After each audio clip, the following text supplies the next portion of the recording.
Hello and welcome to part 6 of the All 12 Signs video series for Saturn Retrograde in Pisces. I am reading for Taurus and Aries in this video. My name is Chloe. I work with card divination, astrology, and I channel energies through my body. It's just one of the ways that I channel. As you can see, my hands are moving around right now. This is independent of my conscious thought, drawing energies from different dimensions to help us heal. My hands have just gone over my heart chakra, help us clear stuck energy and help open up portals so our soul and our conscious mind can get into union with one another. Lovely little downloads that happen. I like to bring in all of these things together to help us make informed, autonomous decisions about the energy that's around us right now. All the cards on the table. I'm a big fan of context. I have a Virgo sun. It helps me be able to navigate this world. And I like to bring all these different modalities all together to help us have an understanding, okay, of what's going on, help us get a bit of perspective. Sometimes things are troubling. Sometimes things feel in their flow. How do we get to take a step back and breathe and then be like, okay, this is happening. And then the more that we learn the lessons of, okay, the conflict that may be coming up, be able to take a step back and then start to co-create with the energies.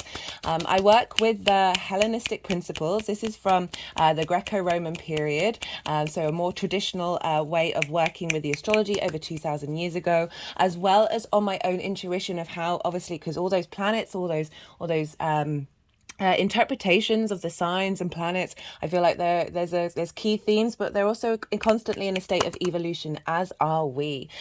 So what does this mean for you? Well, I work with the whole house system. So this means each sign falls in the whole of a house. And I really recommend checking out, for those of you who know your time of birth, checking out your rising sign first. This is the first house where your ascendant falls.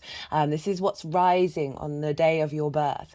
This is really tapping you into the energies of that birth chart. And so when I talk about the astrology in each of the signs, it is linked into it falling, that particular sign falling in the first house.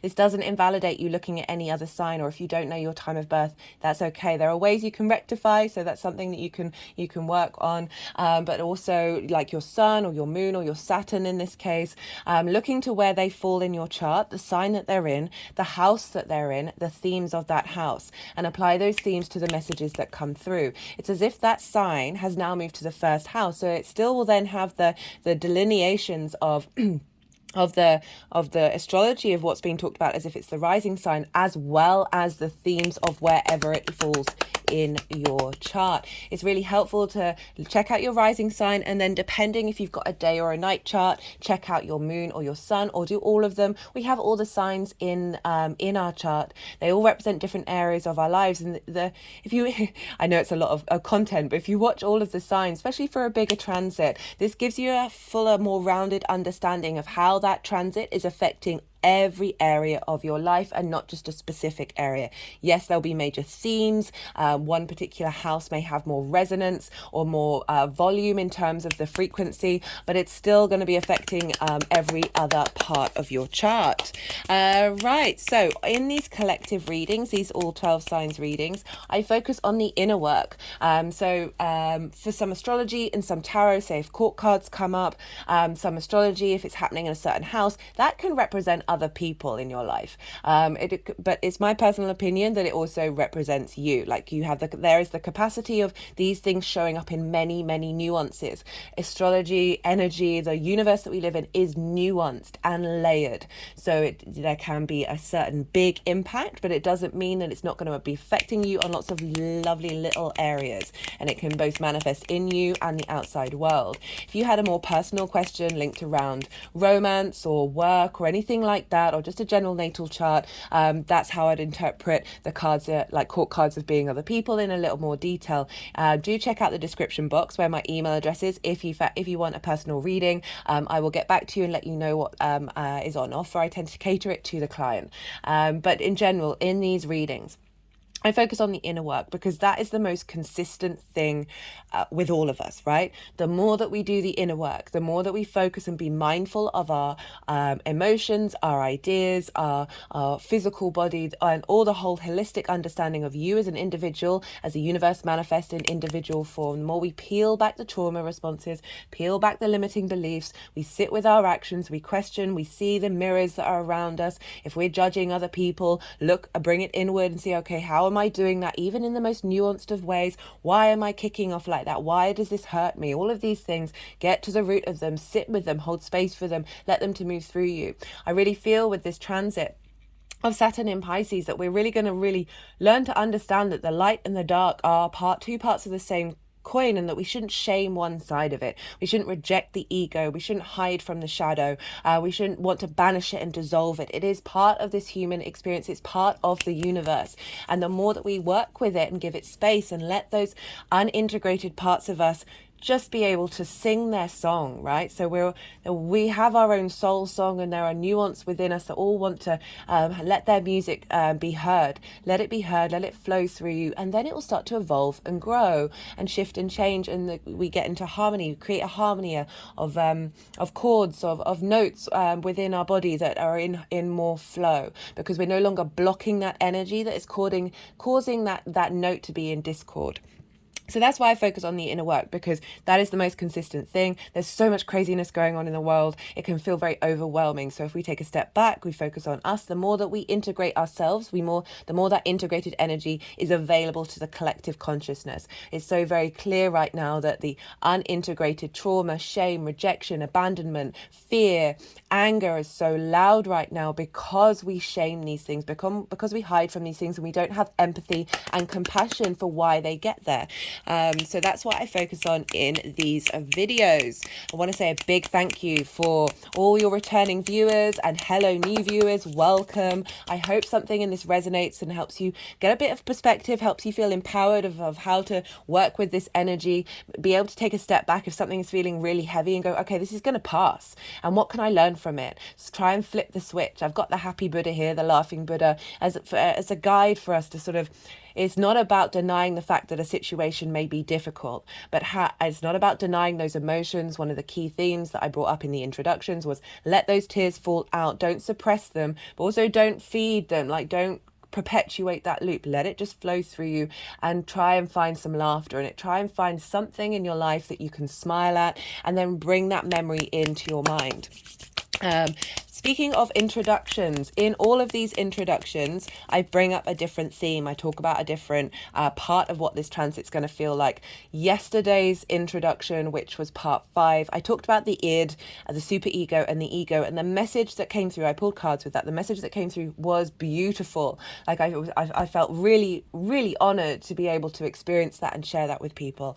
But all the introductions, they all have a different themes, and I'm going to recommend now. I know I do this, but it's only because for me, the astrology and the energy, the way I work with energy, it's a tapestry. It's layered. It's so nuanced that yes, there are some guiding themes, but it does help to have an understanding of how all the planets and all the signs, they're all working together, and how they're working together for us over the summer period.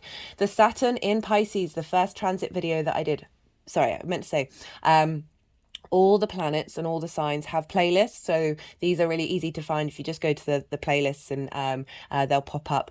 The first Saturn in Pisces video series, so that was talking about the themes of Saturn, the themes of Pisces, the themes of Saturn in Pisces, the themes of Saturn and Neptune in Pisces, as well as Jupiter and Saturn combined, because Jupiter rules Pisces, so whatever's going on with Jupiter is having an impact on Saturn. Speaking of Jupiter, there's a Jupiter in Taurus transit video. Talk about the main themes of that. They're really supportive with one another, basically until the next year when Jupiter goes into Gemini, and then we move from a sextile to a square. I talk about that loads in that transit video.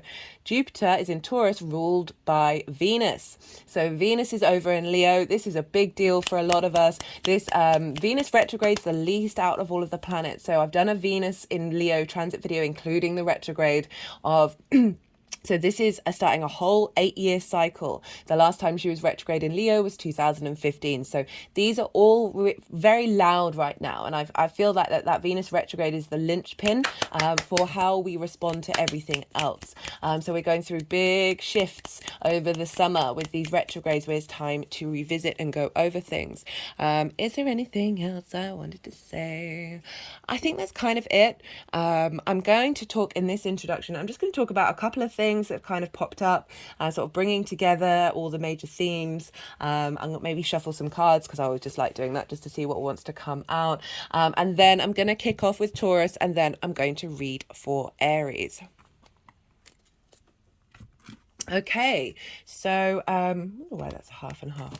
I wanted to sort of talk about, kept popping into my mind. So I really love walking. I'm a pedestrian. I've always been a pedestrian. I don't know how to drive. If I need to, I will learn, but I like walking around. Like I really like, I'm very self-reliant and, you know, you're just reliant on your own 2 feet. And Pisces rules the feet. So I was thinking of several things that I'm just walking in meditation, walking in meditation. So we've got the 8 of Swords here, which is mental constructs that are have kept us caged. And what I always really like about this is, it's acknowledging Maya. It's acknowledging the fact that reality is an illusion. Mental ideas can have a hold of us, but we can go like that and we can shape them out of our neural pathways. That this Saturn retrograde is helping us clear out, because we see here, we've got the river running through. So this ability to leave via that flow space, that creative, imaginative space that helps get us out of these blockages. That the Saturn retrograde is really helping us take away the cage, take away limiting beliefs, taking away karmic cages that have blocked our ability to be in flow and be able to connect to the magic of Pisces. And this is just the first retrograde of 2 in Saturn in Pisces. So we're working on the very fundamentals, and then we'll get more nuance later on when it moves over the further along degrees. But what was I saying? Walking around, right? So Pisces rules the feet.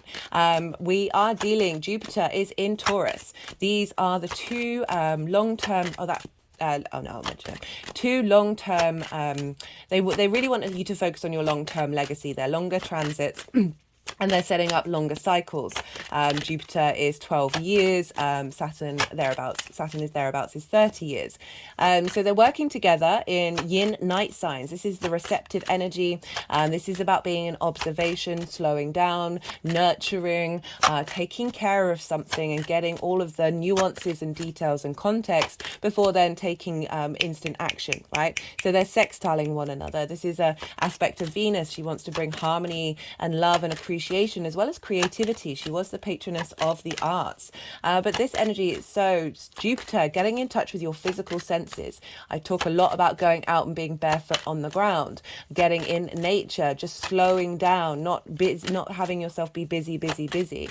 Saturn in Pisces can be going for walks, and through that meditation, come up with connections and drawing in that energy of Saturn to help you with your long-term legacy, as well as having salt baths. You know, the salt of the ocean, Pisces energy. The bath is a boundary around that water. Saturn can represent boundaries. So those are some of the things that you can do. And I was walking around on a mission.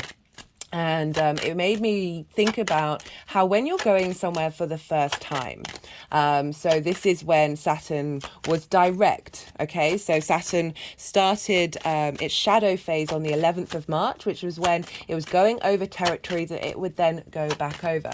But say you're visiting somewhere for the first time, whether you're driving, walking, cycling or whatever, and you don't know the route, you spend a lot more energy because we're constantly in observation, in survival mode, like our primordial body is being very aware of our environment, and you're having to sort of stop, wonder which direction you've got to go in, checking, you've looked and then you've got to check again because you just want to make sure. All of these things take up a lot of energy, and we often find that the journey there takes a lot longer than the journey back, because our body then has a familiarity of where we've been, and that route. And so Saturn's now retrograde, has been retrograde since the 17th 14th of June, and we are revisiting the same territory. So we've already gone over it.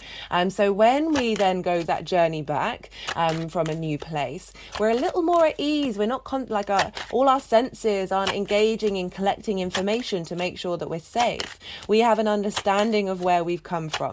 We understand the route a little bit more. And this gives us time to sort of more embody the energy of the Fool, of being open to the experience, enjoying the nuances that you see around you, maybe stopping to smell the flowers, or noticing something that you didn't notice on the way there because you're more intent on making sure that you're on the right route. Say it's somewhere that you've got to go, that you have an appointment for, rather than just sort of wandering around for the enjoyment of walking. There's a purpose to that point, and then we're coming back again, and we often find it's a lot quicker. And then when we're not so, this is one of the reasons why I repeat myself quite a lot in this channel. One, because new viewers are watching, but also for those of you who are regulars, you're going to hear the similar phrases over and over again. And I do that intentionally. Like, I try and mix it up a bit, but I do that intentionally because the more that we engage with something that we're already familiar with, the more that we can then contemplate, the more that we can stop in that mode of learning and processing mode, but more that exploration. We go into more of an exploration and contemplation. So when you're walking back from somewhere, we're going over old territory, and we may pick up things that we've missed before. This is the point of the retrograde.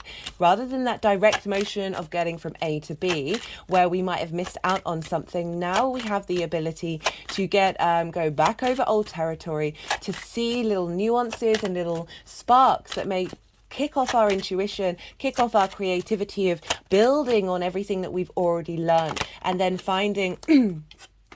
we got the King of Cups. Hello. Love this. And then finding new inspiration, new ways of engaging with our environment that is based on the foundations of our previous experiences, as is everything that we do, but expanding in a way that helps bring depth, helps bring refinement to how it is that we want to express that Saturnian energy. Love that we've got the King of Cups. This is then, I'm thinking of like the direct, then Saturn will go back over those degrees again when it goes direct, and it will leave that shadow phase. So the shadow phase is when the planet is going over the degrees that it retrogrades over. So we've got the first direct motion, we've got the retrograde, and then we've got the direct motion again, but things don't necessarily really kick off until we've got till the 7th of February, when Saturn then is like a new section of a book. It's not a new chapter. You've got those chapters in the retrograde, and then you've got a new section where everything that's been learnt before, now you're heading into new territory.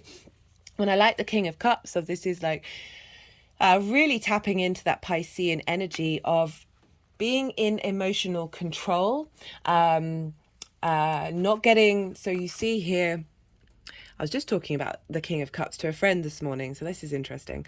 The waves are really rocky, and we've got the sea monster and the ship. The sea monster is about to go and hit the ship, but you see here the King of Cups is on this floating foundation that has a sense of strength to it. So this retrograde phase of Saturn in Pisces, the final sign in the zodiac, very karmic, very connecting to the emotional unconscious of the collective, is that the more that Saturn retrogrades in this sign, as difficult as it may feel very heavy, it may feel limiting, but it's getting us to get to the space of the King of Cups, rather than feeling trapped and not able to tap into our emotional body without that restriction. We're now able to float on the ocean, regardless of whether there's a storm or not. So I forgot to mention in the introduction, but the reason the more integrated we get, the more we start to draw things towards us that match that frequency, that frequency from our soul space. But it doesn't necessarily mean everything that we draw towards us is the joy and the hope and the everlasting heaven, right? It can be that. It very much can be that, and it's certainly something as a human species I feel like is worth striving for. But it's not about rejecting those experiences that don't feel like it. It's about finding the divine in every moment. There may be difficulties that that you face. And the King of Cups isn't phased. Saturn moving through Pisces is helping give us a sense of maturity and responsibility to how we connect not only to magic, but that deep collective unconscious space that may, whether you're aware of it or not, is affecting you and potentially swaying you one way or another. The King of Cups is very stable on that crazy ocean. There's a monster coming to attack the ship. A sense of there are dangers on our travels, there are dangers on that walk, but the King of Cups is able to tap into that creativity, that imagination, that emotional depth that we can have, and still be able to float or walk across the ocean. So, you know, if going back to my analogy of when you're walking somewhere and going back again, you're then able to contemplate a bit more, and then when you go back over it again, so let's say you're going back to that location that was new, there's that sort of that ease and flow and joy of like, you know where you're going, and there's just that ability on that third time's a charm of like building on everything that you went before, and perhaps you may be able to deviate a little bit on your route because you know you're familiar with the territory. So really allowing the space for little side quests to happen. So that I really wanted, that's what I wanted. That kept coming into my head over the last couple of days, and I was like, how am I going to find a way to put that in there? That of, yes, retrogrades can feel like a lot. You can feel like, oh, I thought I dealt with this. Why is this coming up again? But every time that happens, like I talk a lot about how when we have difficult aspects, when we, especially around a full moon, okay, so full moon is an opposition and Saturn rules the opposition. So with full moons, it can be like triggers and situations come into your life that you think you've worked on, you think you've dealt with it. And it can either help you find the nuances of, oh, there was this tiny little thread that was really linking to the root of a limiting belief that I haven't quite been able to transmute and sit with and understand, that these these oppositions, these what was I trying to say? Oh, the retrogrades, even though it's not an opposition, but this is a sense of revisiting and going over something that is mirrored in what can come up around a full moon. I mean, it can come up with so many other aspects as well. It's not just linked to the full moon. That when we go back into these situations, not to lose hope and go, oh, well, that invalidates all of the work that I've just done, but go, okay, what can I learn? Or your body is going into that situation and isn't getting triggered. You're not responding in the same way. And these are helpful tools from the universe, even if you're like, I don't understand why this is still showing up, of going, okay, how are you responding to it? And if you're responding to it in a way that is integrated and in harmony with who you are, then it teaches your body in a holistic way of, no, you're safe in this environment. You don't need to get triggered by this anymore. You're able to walk walk emotionally through the world with this sense of safety, despite the fact that there's a massive sea monster behind you, and you're going to get triggered that could very easily trigger you, but you're not engaging with it in the same way. So I just want to say, yes, it can be frustrating. We're not quite getting going. All the things that we wanted to manifest might be not showing up during this time, or they could do. You know, it really does depend on your chart. That just be patient, breathe, allow yourself some space, be in a state of observation. As I said, we're dealing with yin night signs, which is all about observation and cultivation, before we then get a more direct motion where we're then going to, from everything that we've learned, we're then going to be able to take more fully rounded, integrated action that isn't going to genuinely sidestep away from the journey that we're on. So yeah, I just wanted to bring that up. Do I want to talk about anything else about how to work with it?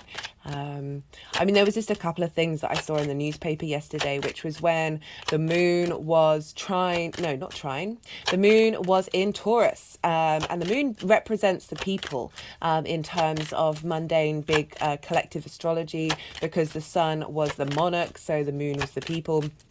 And so often we'll see with moon transits in newspapers, things come up or events that come up. And we've got the moon in Taurus, which is our physical senses, our security, those fundamental needs that we need in order for our body to feel good.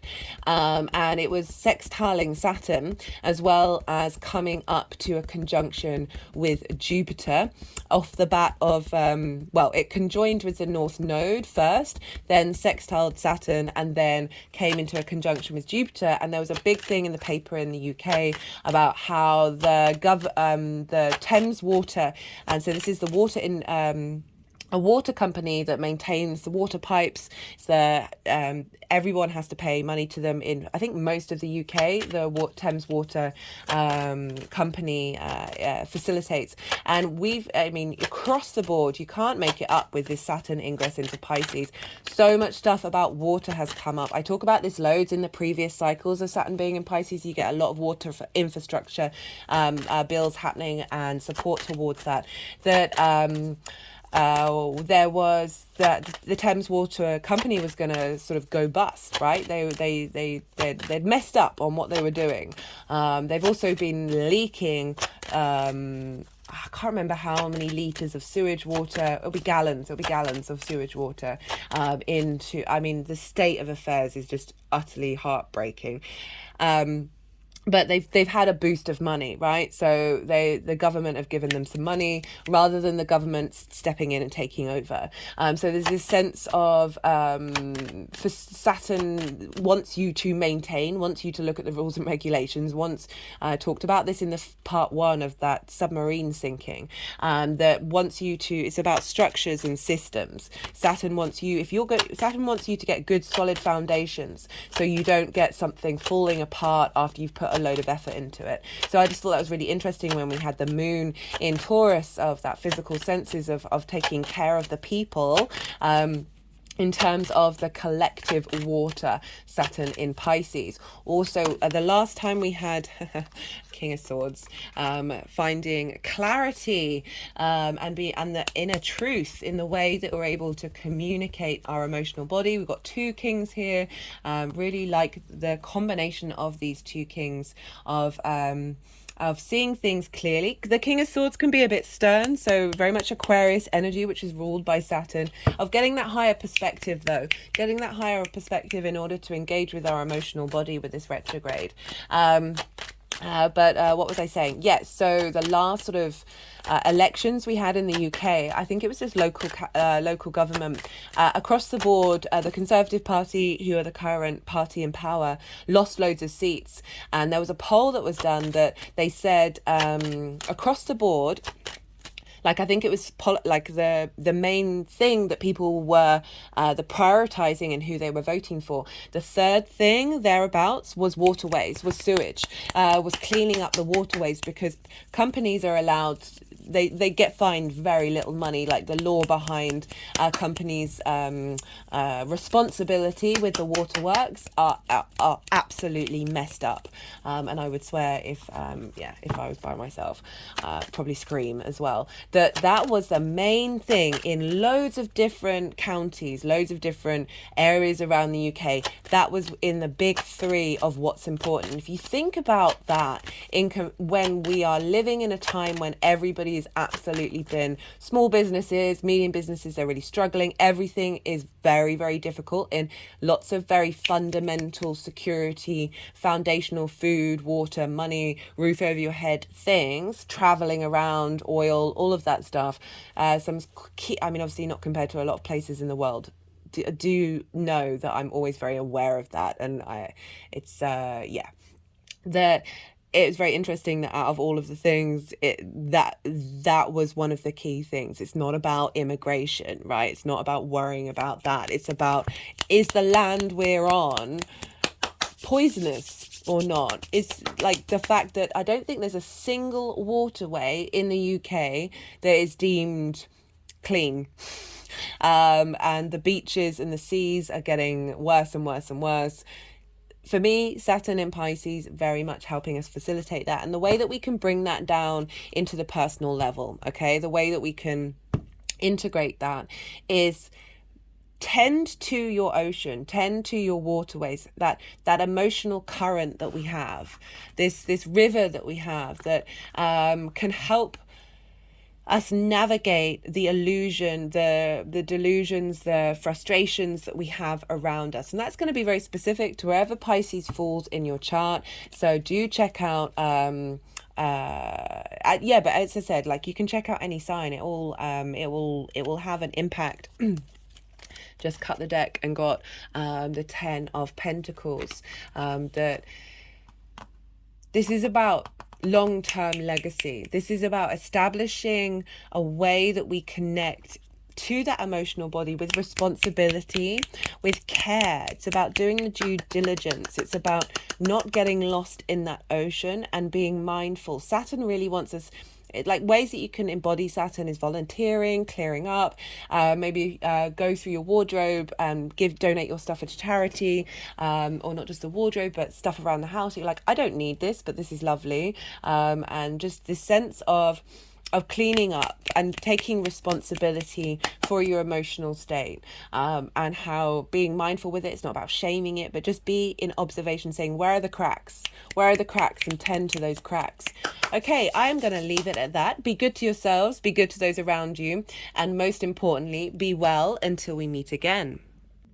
Taurus rising. How you doing, Taurus? For those of you just tapping into the Taurus energy and it's not your rising sign, look to where Taurus falls in your chart. The themes of that house, the house that it's in, the themes of that house, and apply those themes to the messages that come through. It's as if that Taurus energy has now moved to the first house, and so the themes, the astrology that I'll talk about will still resonate as well. It's a nice double layer to understand what's going on for you in the astrology.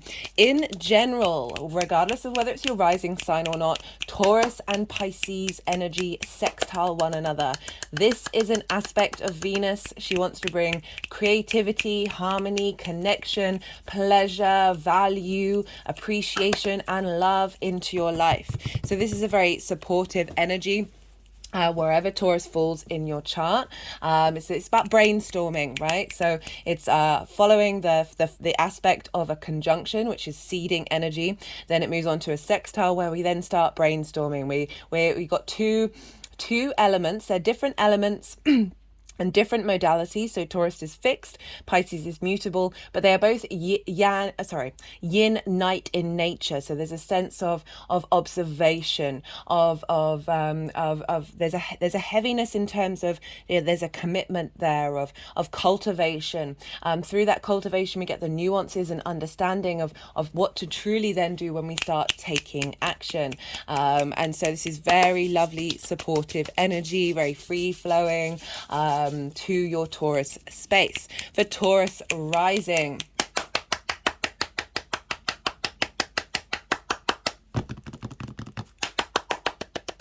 sorry, when they clap, I try and go quiet because I appreciate that you might not necessarily hear me very well when the energies are making loud noises. So do bear with me with this energy.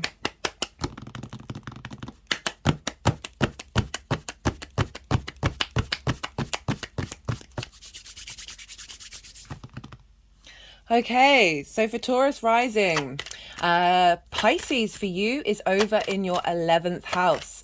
This is the house of hopes and dreams. This is the house of good spirits. And so this is hopes and dreams, friends, groups and alliances, as well as reaping the benefits from your 10th house, your career, your life purpose, where you're headed. And so we've got Saturn moving through there. As I said in the introduction, check out that initial Saturn transit series where I break down a lot more of what Saturn means in Pisces, what Pisces means, and all of those things. So in general, Saturn moving through this sign is giving you a bit more responsibility and duty to your hopes and your dreams. This may have shown up in limitations and frustrations. This sense of isolation, of perhaps those dreams not feeling visible, not feeling seen. Saturn is the darkest visible planet, so there is this sense of the light being diminished. But it's in order to go into the foundational space, the root of who you are, the darkness, in order to establish foundations that are serving those hopes and dreams in the long term. So it kind of brought up roadblocks and limitations in its direct motion. There may have been a heaviness, a sense of frustration with Saturn moving through Pisces since the beginning of March. But it is very supportive, as I said. It's that brainstorming energy with your first house. And your first house is you. This is the house of self. This is how you embody your sun or your moon, depending on whether you've got, oh, hello, Jupiter. You've got Jupiter in your sign, so I'm not surprised that's shown up. How you embody your sun or your moon in your actions and your deeds. It's your character, your vitality, your body, your appearance, and often how other people see you. So we've got this energy between how you embody yourself with your hopes and your dreams. So you've had some facilitating astrology that's helping you find dedication to your hopes and your dreams. Find this sense of understanding your long-term legacy with how you want your hopes and dreams to manifest. And so Saturn's all about dedication, all about hard work. It's linked into cause and effect. And so with this retrograde, right, so roadblocks may have come up around what it is that you want to try and manifest. It can also be about taking on more responsibility in groups and with your friends, and just feeling the weight and the burden with that. It could also have made you feel like you want to isolate yourself away from those friends and groups as well, because Saturn does link into isolation, or putting up more healthier boundaries around they're just sort of tapping around the heart chakra, establishing more healthier boundaries in the long term with those groups and alliances to make sure that they aren't draining your energy away from your hopes and your dreams, and that you're able to bring that into balance. Saturn moving through here in terms of reaping the benefits from your 10th house may bring about legacy support from what it is that you've already been establishing. This sense of people acknowledging your authority in your career house.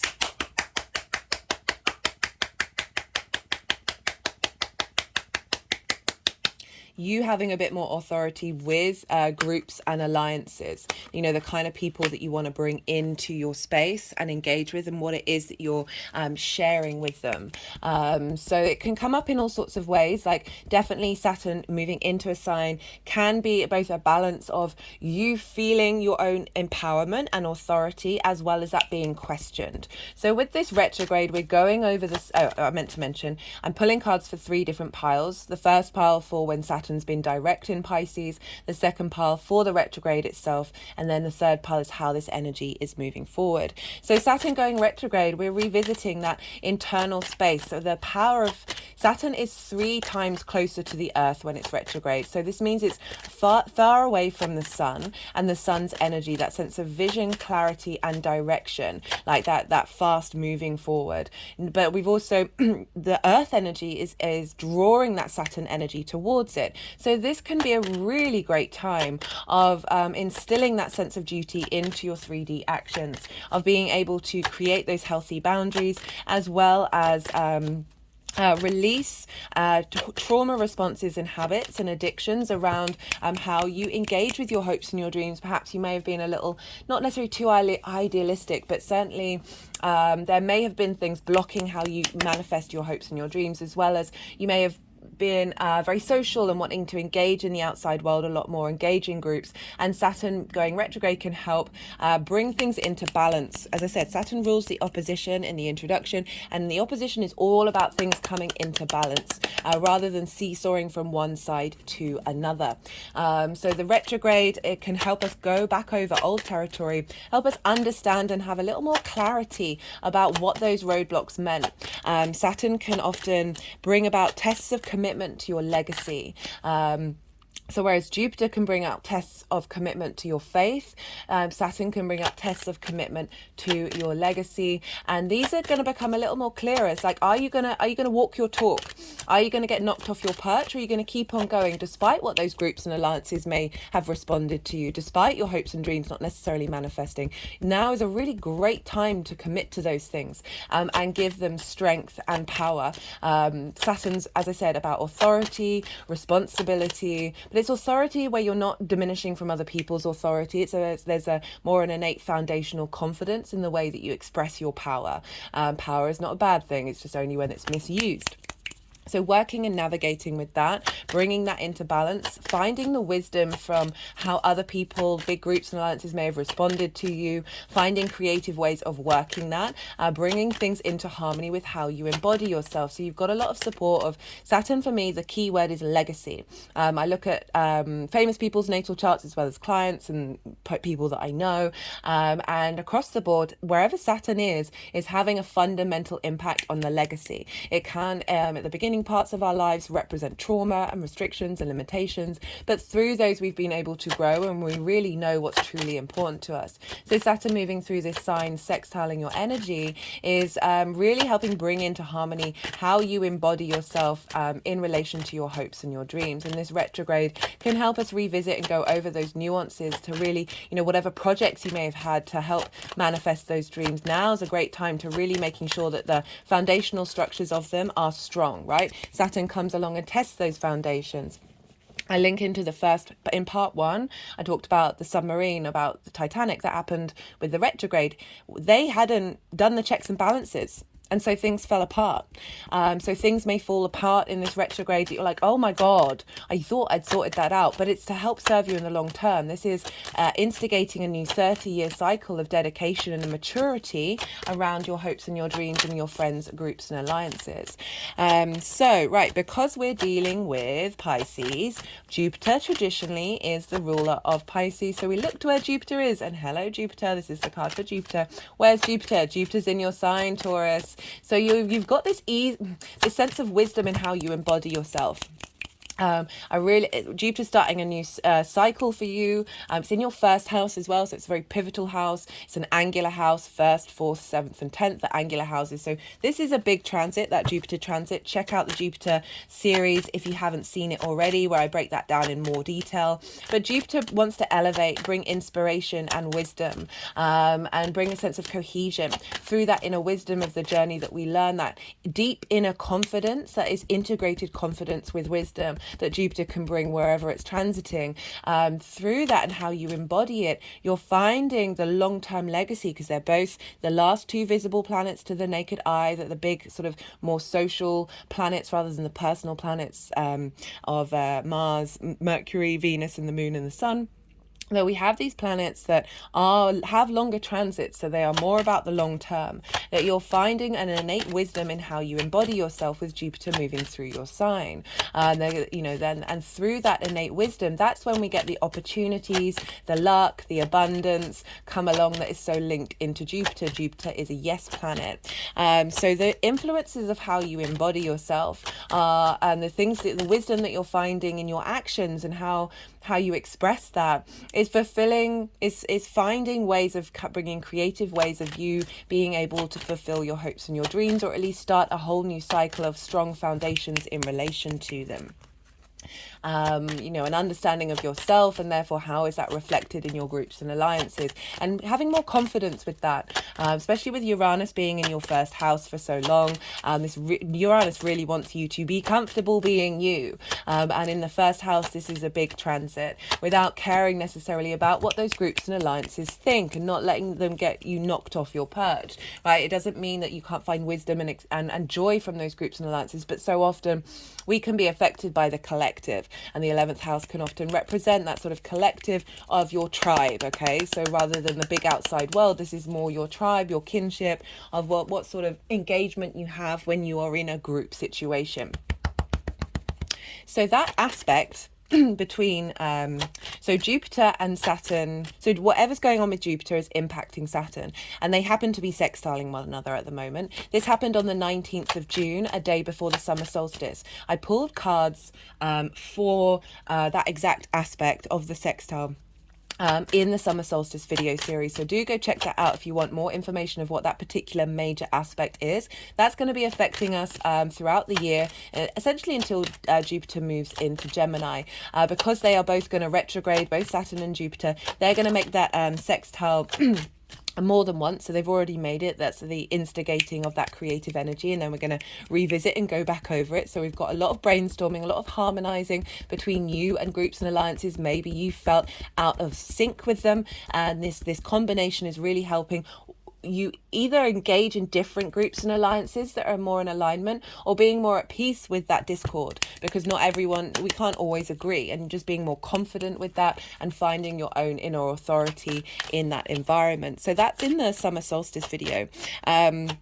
Right, so because Jupiter's in Taurus, Taurus is ruled by Venus, as you know, Taurus. If you have, I really recommend you check out the Venus in Leo transit video series where she'll be retrograde, because you are, one of your rulers is Venus. If you even if it's your sun, your moon, or your rising, one of your rulers will be, one of your key players will be Venus. And so she's retrograding in Leo, which is over in your 4th house. So I recommend checking out that transit video, because she retrogrades the least out of all of the planets. So when she does, this has a big impact. And this is happening in an angular house for you Taurus risings. And as I said, angular houses are pivot points. They're very powerful in our chart. And so Venus is over in your 4th house of your roots and your foundations, your ancestors, your lineage, your parents, the roof over your head, the things that you do in private. And she's revamping your pleasure principle, your sense of love and value, cultivating a heart space orientated foundations that is truly based on a value space, an appreciation space that is helping you clear out limiting beliefs and trauma responses around the heart. That's going to be starting a whole 8-year new cycle. So that roots and foundations is feeding in like the things that you're doing in private. So maybe you're cultivating and feeling moved to get creative in your home space, that is impacting the way that you embody yourself, and therefore impacting the way that these hopes and dreams are going to be cultivated, perhaps by engaging in the pleasure principle at home. And so these are all interlinking with one another during this whole transit. Look to where Saturn is in your natal chart, the house that it's in, the themes of that house, the sign that it's in. And so this is going to add on another layer of how I'm liking this Taurus reading for you guys. Like there's some power coming in, some real strength and stability that's serving you in the long term, to help you embody your unique individual self. What was I saying? Yeah, wherever Saturn is, that's going to add a personal layer of what's going to show up for this Saturn transit. So it's the same Saturn as your natal chart. So it's impacting that Saturn, that energetic seeding point of that natal chart. So it's just gonna, this is a general reading, so that's going to make it a little bit more specific to you. But let's go back to Saturn. So as I said, wherever Jupiter was for Pisces is leveling up that Jupiter area of your chart. So Jupiter in its embodiment of wisdom is helping level up your ability to tap into your hopes and your dreams, as well as bringing themes of your 1st house into the 11th. Now if we apply that with Saturn rules so they're just sort of tapping over the heart chakra. Saturn rules Capricorn and Aquarius, wanting to go over the 9 of Pentacles. Yeah, really getting strong foundations from your heart. That's going to facilitate that. Really getting that message quite strongly. That Saturn rules Capricorn and Aquarius. And for you, Taurus, that's in your 9th and 10th house. So you have Capricorn in your 9th house. In general, Capricorn trines Taurus energy as well as sextiles Pisces energy. So the 9th house are your philosophies. For me, the key word is perspectives, right? So it's how you map yourself out in the world based on your principles, your ethics, your morals, your philosophies, your connection to book religion, your connection to spirituality, your connection to nature, science, however you want to connect to something that's bigger than you, that you are a part of. It's also linked into teaching and learning, and this is where we embark on mastering some things, or there is a culmination of what it is that we strive to master here in the 9th house. This is like not just starting something from fresh. This is over a period of time of a cultivation of being able to then share that perspective, because you've really explored a particular field. It's also linked into living somewhere that is unfamiliar to you for a longish period of time in order to broaden your perspective. It's often linked into foreign travel, but it doesn't just have to be like upping sticks and moving to the other side of the world, although that could very much be a thing, but very much engaging in exploring a perspective, a lived experience of a perspective. It's all about perspective. So themes around, and if we think about it, Saturn has moved through Capricorn and Aquarius over the last 5 years. That felt really heavy and quite brutal, because Saturn's been in its own signs. Now Saturn is in the sign of Jupiter. I forgot to mention, Venus is exalted in Pisces. So regardless of whether Jupiter was in Taurus, ruled by Venus, Venus will still be impacting. So when Jupiter moves into Gemini, Venus will still be impacting Pisces, because she's exalted there. And what that means is, like, if you think about signs as if they are realms, lands in which this energy is embodied, Venus has a massive temple there. She is raised on high. She is there. There's a huge amount of devotion towards Venus in the sign of Pisces. So, what was I saying with that?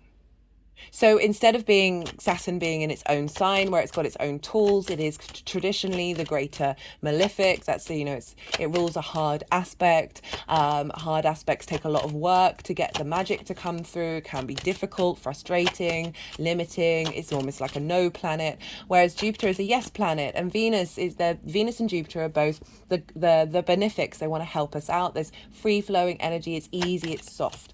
Okay, so Saturn's being influenced by this beautiful, soft, easy. We're moving with flow. We're able to understand the difficulties with a bit more ease and a bit more grace.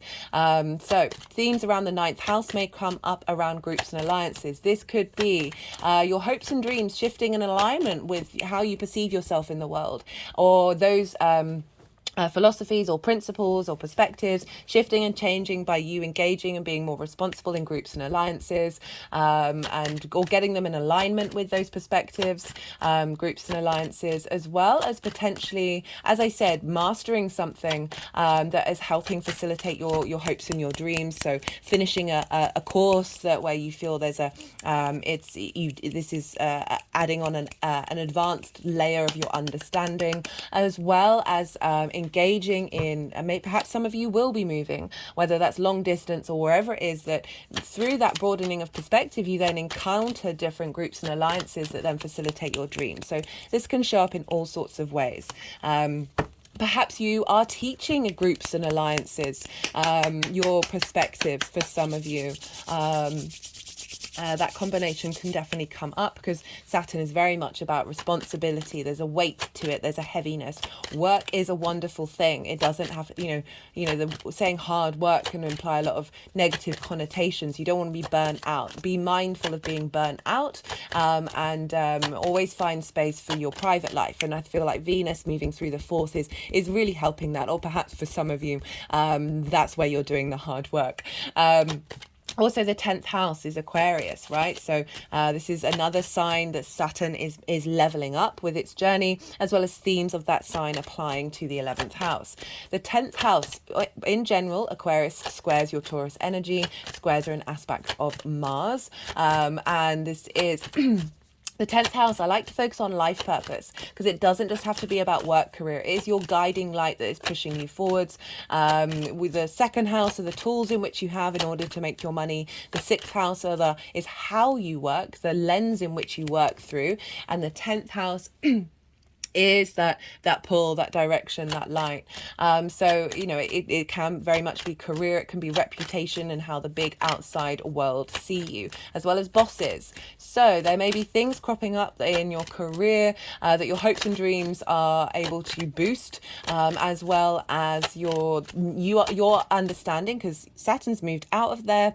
We've had more clarity, a sense of maturity in these signs with Saturn moving through there, that you through that maturity, you're able to draw in your life purpose into your hopes and your dreams. Trying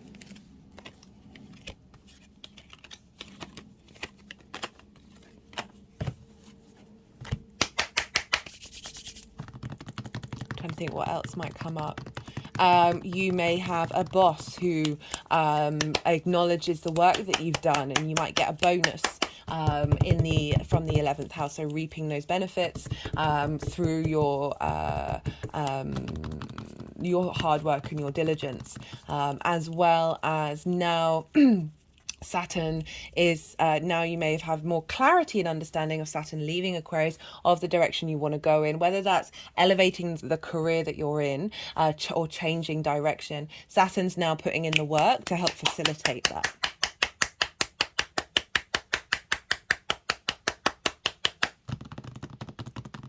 So I talked about the major aspects. Saturn's only making one aspect to the outer planets, and Jupiter, and that is the sextile to Jupiter. As I said, that's in the summer solstice video series.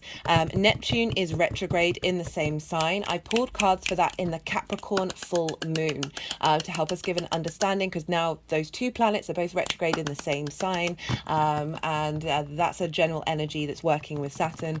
The other aspects that Saturn's making during this transit are with the personal planets, are with the Sun, Moon, Mercury, Venus, and Mars. These are all kicking off exactly from the 20th of July. That's when Mars will oppose Saturn. But we're feeling it now because Mars is now in Virgo. And this will, so this is an opposition between Pisces and Virgo. And you have Virgo over in your 5th house of creation energy, right? This is the house of joy, where you get your fun, your amusement, your pleasure. It's about games. It's about romance and short-term dating, but it's children, but it's that creative life force that we have.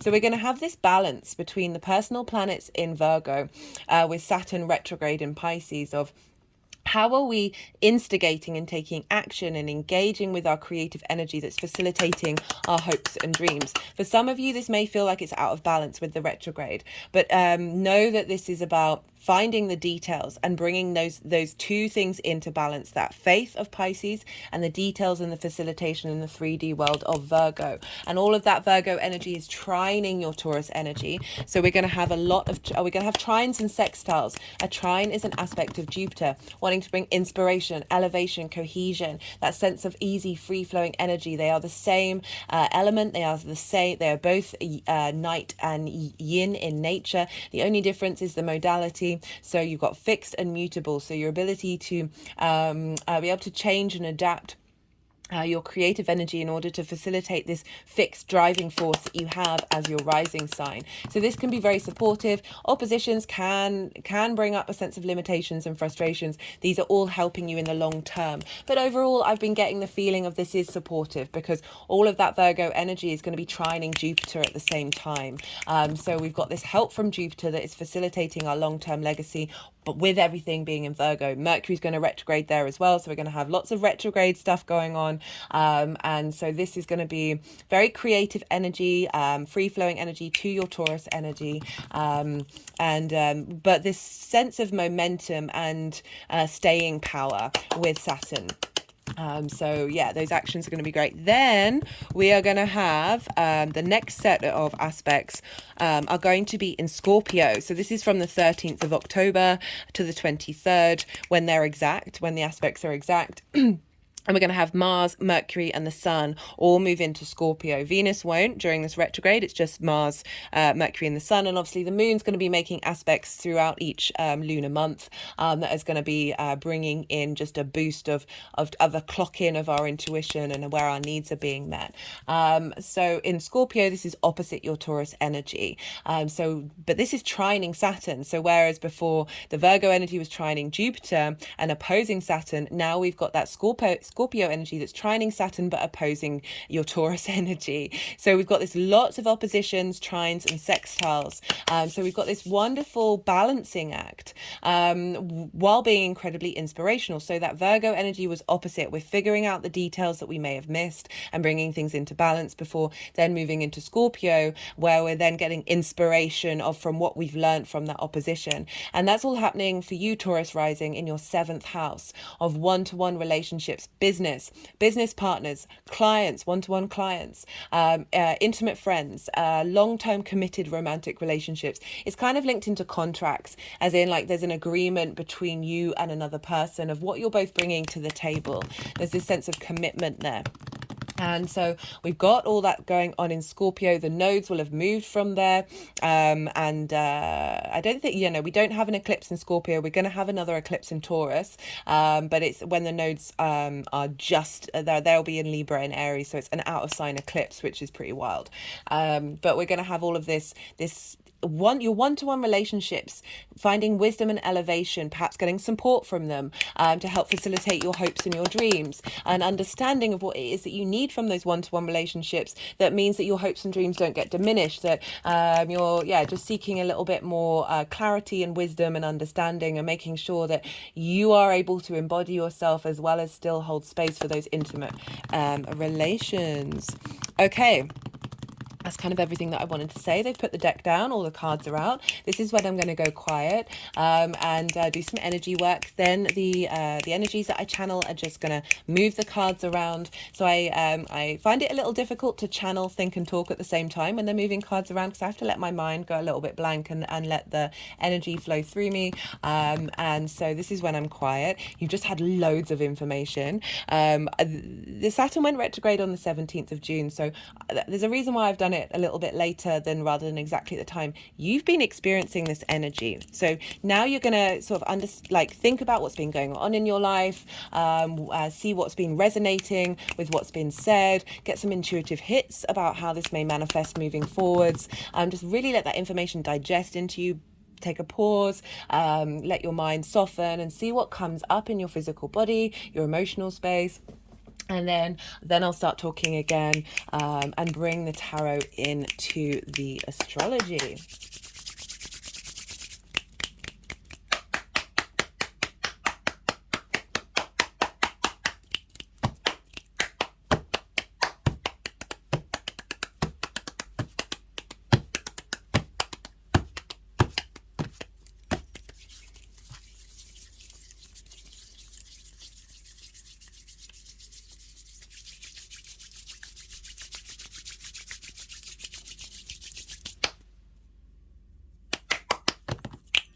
Oh, something just popped into my head, because we're going to have, I don't like to focus on it because not everybody's looking for love, right? But you're going to have planets moving through your 5th house of your creation energy, your pleasure principle, romance, short-term dating, and your 7th house of one-to-one, more long committed relationships. All the while Saturn is in your 11th house of hopes and dreams and your embodiment of self. So this could be linked into establishing a relationship that's serving you in the long term, that's helping facilitate your hopes and dreams. So things may come up around that in particular, just because we're dealing with the 5th and the 7th house with this overall transit, and Saturn playing a part in that. But because we're dealing with the 10th and the 9th as well, particularly the 10th of like your life purpose, for some of you that may be getting into a relationship, but it also can be how does your career, how does your life purpose, making sure that's in balance with your pleasure principle and those one-to-one relationships, and making sure that they're in harmony with one another rather than one being a priority in a way that isn't serving you in the long term.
Okay, so we've got for the energy of Saturn moving through what we've just gone through with the direct motion. Got the Two of Pentacles and the Six of Swords. So the Two of Pentacles, just generally upright, is about survival mode. It's about having to juggle lots of different things. There's a weight of responsibility. There's movement, but there's not necessarily progression. And the reason why I talk about survival mode is you look at the big waves in the background and the ships on that. I always say, imagine being on that ship. You're doing things in order to survive in that moment, but you're not necessarily able to contemplate your future. You're not able to hope and dream other than that you're going to survive. Okay, so there's momentum, but it can feel like there's lots of plates being juggled. It's kind of wanting to go half and half here, of saying, yes, you've been juggling a lot, but it's not necessarily entirely focused on survival mode. Okay, so Saturn moving through the 11th can be a lot of responsibility and a lot of weight, either in establishing those hopes and dreams, reaping the benefits from your 10th house of your career, or the groups and alliances that you're in, of just feeling like there's a lot to do. You're okay doing it, you're comfortable doing it, and you're learning a lot in the process. So even though this may feel heavy, there may be some limitations, some boundaries that you're having to push against and work with. It's coming with the Six of Swords, which I love. Sixes for me are very much protective energy, linked into the healing, but just that sense of nourishment. So we've got here this figure, and there's rocky waves here, but there's cool, calm, still, peaceful waters of where you're headed. This is about going on a journey. We've got swords here, so this is mental ideas, constructs. So your hope, these could be your hopes and your dreams, that you have. You're going to a different headspace with it. You're going to a different emotional connection with it, because we've got a lot of water here, even though it is that sort of air sign. But you are being guided there. You are being supported in this new a new adventure, even if it may have been difficult. You may have been juggling a lot. The Six of Swords, the other word for this card in the Toss deck by Aleister Crowley, is science, and that's implying the things that are tried and tested. You're leaving your old environment, but you're taking things with you, and there's only 6 things. Those things are core fundamental principles of what you want to take into this new land. Saturn is all about getting to the foundational aspects of that expression of wherever it is in your chart. So with those core principles, you are now moving into the retrograde. You've tried and tested things. Those roadblocks may have helped you really get to the understanding of what is at the root of your hopes and dreams, what is at the root of the way that you want to engage in groups and alliances, what it is that you need from them as well. And so the retrograde motion, great combination of cards, very creative, like this. So some of the other readings, when they've had more hard or more difficult aspects, there's been a lot of difficult cards.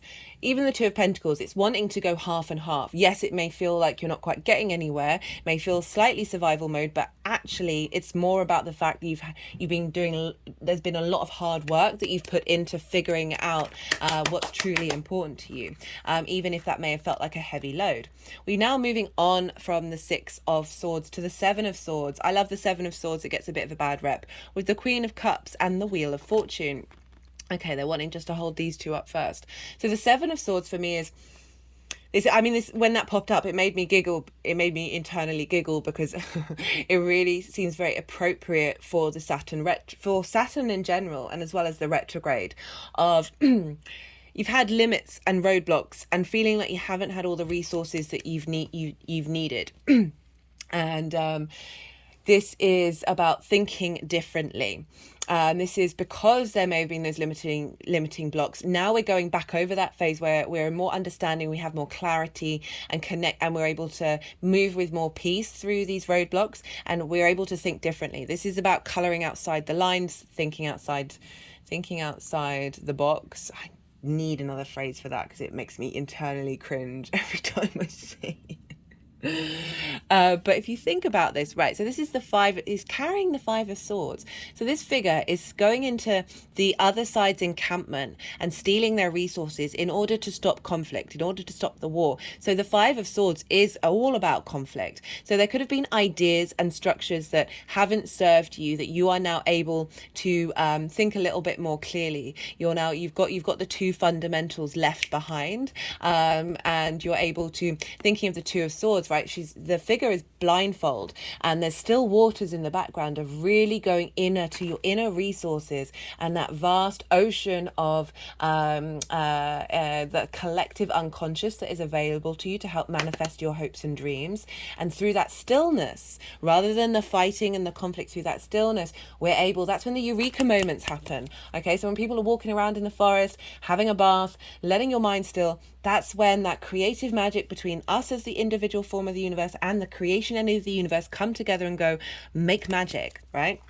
Is combined with the Queen of Cups, of you really being able to nourish this new direction, this new way of engaging with things. I love the Queen of Cups. There's a serenity to her, and you see her foot, it's gone blue. She's melding into the vast, creative, imaginative, intuitive ocean. There is this sense of there aren't any clouds in the sky. You know, if you imagine sitting by the beach, and you're right at the seashore, so all you see is the ocean, and then all you see is the sky, and they're melding into one another. But your eyes just, like, I always find this whenever I go to a space where my eyes just zoom out, like it does something really funny with my brain, that you're getting through this sense of stillness. She's very still, very serene, this nourishing of your emotional connection to your hopes and your dreams, to your intuition, to your deep rooted creativity, and being able to express it. You are able to broaden your perspective through that sense of stillness and that sense of pause, finding the wisdom in what's occurred, and that creativity of, like, how do you embody that in your physical form? How do you feel in your physical senses of that Taurian space of what it is that you want, that pleasure principle you want to embody, of the things that you value. The Queen of Cups is helping to nourish those hopes and dreams, and perhaps it's those hopes and dreams are about providing help and support, emotional help and support with those groups and alliances. It can come up in many different ways. We've got it with the Wheel of Fortune, the Nine of Pentacles, and the Ace of Cups. This is a fantastic spread in and of itself. I don't know if you noticed, but when I was doing the energy work, the energies placed the Wheel of Fortune at the top, and then these three cards, and I think, was it the Victory card as well at the bottom, implying that there's a change of fate that's happening with this retrograde. There's a real shift here that is facilitating your long-term independence. Okay, so the Nine of Pentacles, doing the things that you need to do that are establishing strong foundations. This is about prioritizing yourself and your embodiment of yourself in order to create whatever abundance feels for you. This is about long-term planning, but also being, as I said, incredibly independent. You see here, she has flowers on her robe. I often feel like this is not only just the symbol of Venus, but also, if you go this way, it's also the symbol of Mars, this combination of acting on the things that are truly at your heart space and that are truly what you value and bring you harmony in your life. And the combination of those two things facilitates this 3D experience. When this shark card showed up, I was really like that Taurian energy of you just continuing and doing what it is that you need to do. It's fixed energy, so there's the ability to get the momentum going, and it's coming with Jupiter, and obviously Jupiter is in your sign. It's coming with the Wheel of Fortune, which is Jupiter's card, and Jupiter's in your sign, and this is saying there's a change of fate happening. There's enabling you to tap into this deep resource of your emotional body, this renewal of your creativity, your imagination, and there's a sense of peace here as well, and the abundance of what it is that you're creating is helping create emotional abundance and emotional peace. That could ripple in and affect the groups and alliances that you're in, or certainly cultivating your life purpose as well, of the direction that you're headed. And this is all very strong foundation, so that independence and thinking differently. Perhaps with Venus being in your fourth, you're finding more time at home to really nourish and nurture those dreams, and bring about this sense of love for your hopes and dreams. This feeling, rather than feeling like you're in survival mode and you're having to juggle lots of things, there's an ease, there's a flow coming. That hard work is paying off. So this retrograde is helping clear out energy that is clearing out energy, this conflict energy that is helping clearing out emotional blockages, that is facilitating deep nourishment, to create whatever those hopes and dreams are, all those different hopes and dreams, and being able to bring them into fruition. That may take a while. This is all seeded energy, and Saturn's coming along and giving you a sense of maturity and understanding of how to bring this forward into the future. But I do, just phenomenal. We've got here for this energy manifesting moving forward, we've got the Magician, we've got the Ten of Pentacles, and we've got the Six of Wands. So this is implying that this Saturn transit is facilitating you to know that you have all the resources you need in order to create magic. Jupiter there as well, the combination of them in the sign of Pisces as well, of like, the foundations that are being laid are facilitating this this universal incorporation of all the elements of that tangible 3D world, that's then bringing in magic, that's serving you in your long-term legacy. The Ten of Pentacles is about legacy. This is about bringing the community with the individual. We've got a family here, we've got a city, we've got dogs and a kid, as well as this elder figure who has a lot of esoteric symbols on them, and that's implying bringing the spiritual and the mundane together, and bringing that into a sense of balance that is not only supporting yourself but supporting the community. So this is the Six of Wands. This is about recognition, this is victory, and this figure is being celebrated from the actions that you've been taking, that you're then going to go and have a massive feast. There's an acknowledgement of the work that you've done, but it's not just about you. You're being facilitated by your community. So I'm bringing back to the 11th house of being with a tribe that recognizes you. That may have been an issue in the past, and this is saying, hey, just by you focusing on you and your embodiment of self, you're going to draw towards people that validate you and appreciate what it is that you have to do, because they see that what you have to offer is not only facilitating you and your independence, but the people around you, the groups and alliances. Of by transmuting that energy to those groups and alliances, that energy is then available for them to embody that in their own way as well. Okay, I just wanted to just get the detours, the going over things. You're going to find any issues, any conflict issues that may actually have had a bit more damage later on. You're able to take those resources away, but there is a sense of stillness with this. There's a deep there's strategy. So with the yin night signs, it's not about not taking action, but it's acknowledging of a planning, and thinking in the long term, that you may not have all the answers yet. This is the first retrograde of 2 in Pisces, but this is establishing a really good foundation for dreams being able to come into manifestation, especially with that Mercury card. That's pretty powerful. Like, through this cultivation, it's going to help you be able to then start to instigate your connection to your hopes and your dreams. Right, okay, so I'm going to pull some clarification cards for you, Taurus.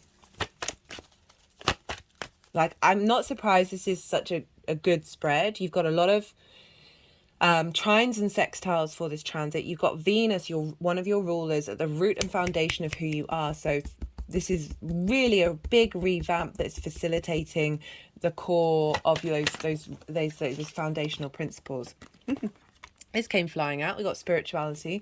That can be absolutely anything. Just this connecting to me, connecting to meaning, that is perhaps something that isn't seen and quantifiable.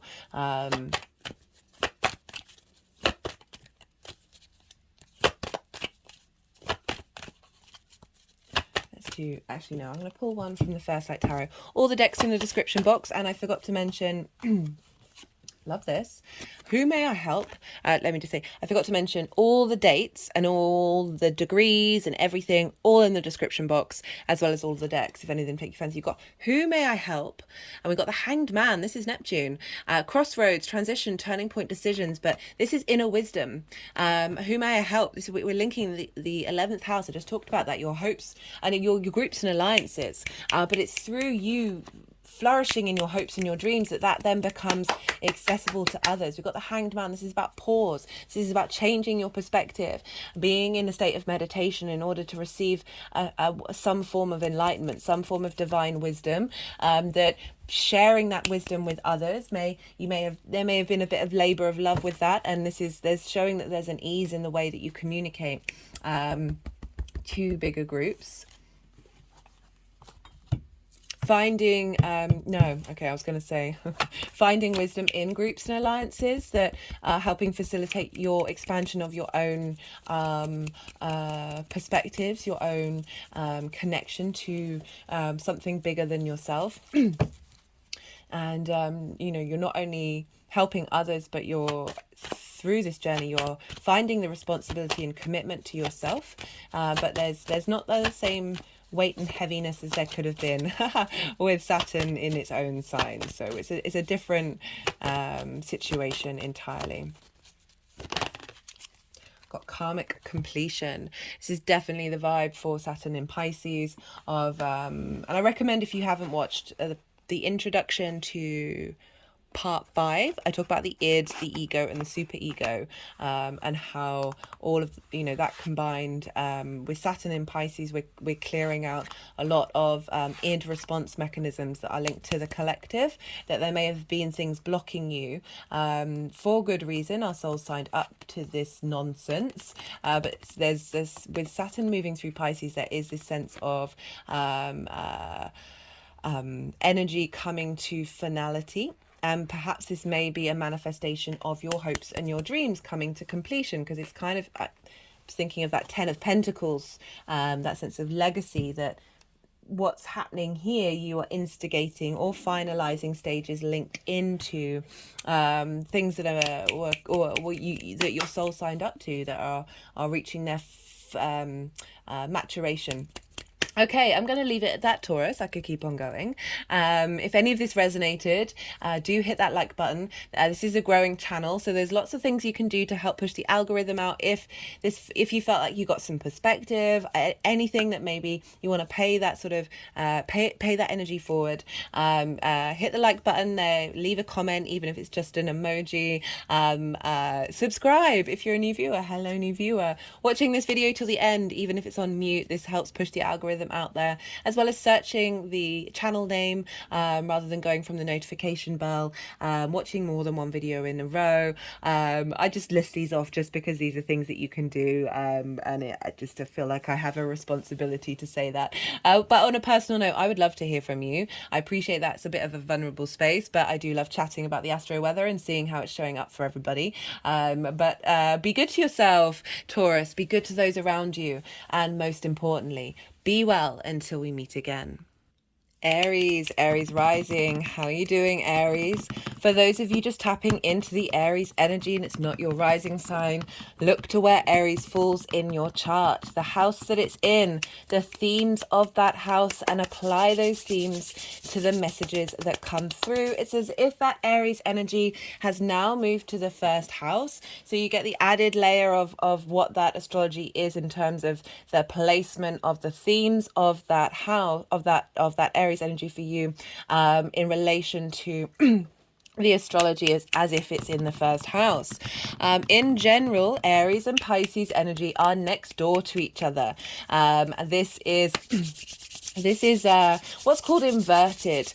So traditionally, they don't have a direct line of sight of communication. The way I like to explain it is as if there's two people sitting next to each other, and they are both facing forwards. So there isn't a direct line of visual sight, a direct line of clarity of communication, but you know that there's somebody sitting next to you. You can sense them. It's almost through osmosis that you've got an energy transfer between those two signs, moving in with one another on the subtle energetic level. This doesn't mean that it's not important. It doesn't have an impact on you. It doesn't have that sort of that sense of clarity, but it's still very significant for wherever that falls in your chart. For Aries rising, this is happening in your 12th house, Aries. For those of you who have not checked out the the first Saturn transit series that I did, if you haven't even watched the introduction, all the planets and all the signs have their own playlist. So you just go and find Saturn, or you go and find Pisces,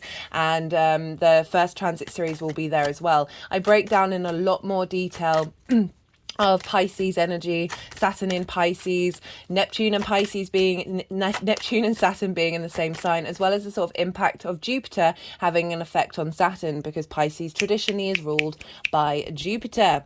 But the 12th house, okay, so Saturn loves being in the 12th house. It's its favorite place to be. So even though there's an intensity here, there's a heaviness, there's a duty and responsibility, there's a real ability to find commitment to exploring that 12th house placement. So the 12th house can be a very difficult house.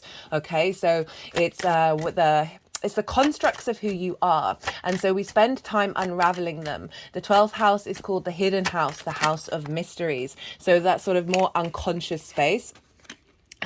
Those deep trauma responses, those limiting beliefs that are right at the center of our unconscious space. If you haven't seen so in each of the introductions, I bring in different themes and different elements, right?